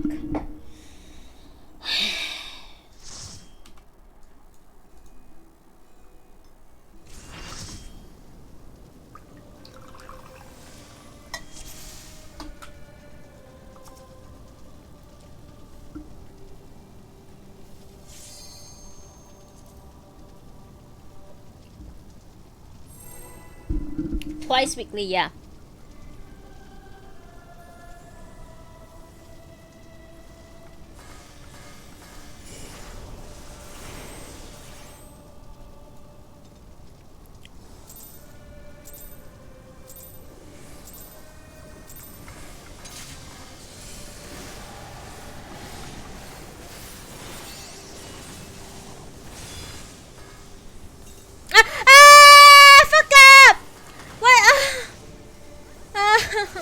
My rotation.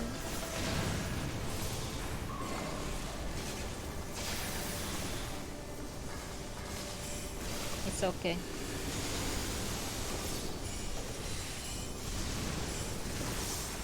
Uh, why did I use potion at that time? It's so stupid.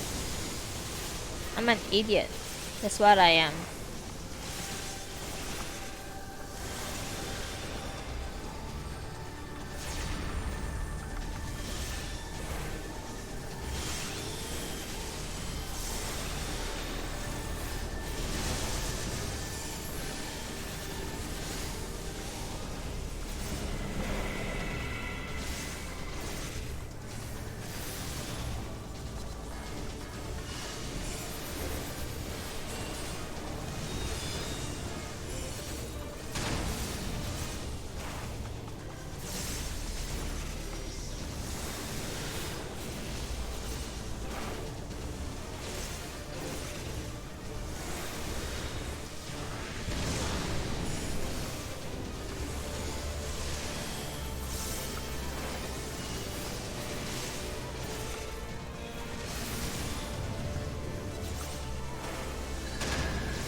What? Oh my god. I'm an idiot. Keep messing up my. I haven't. Okay, my excuse is I haven't played for a long time, okay? What the fuck? Ah!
Oh god.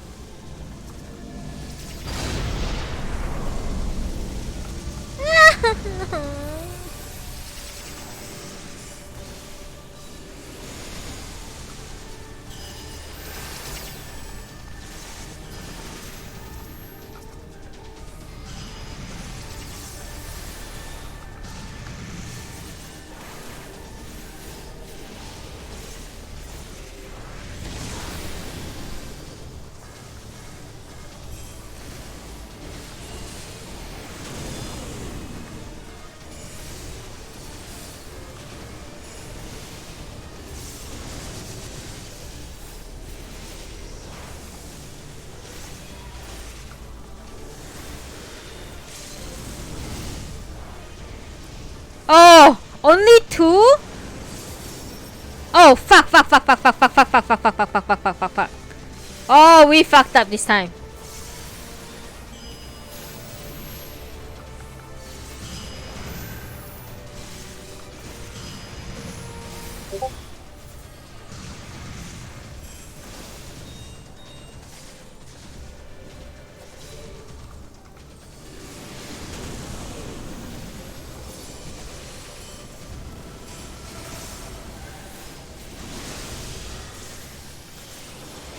Oh, you see? This is why we love a fucking summoner.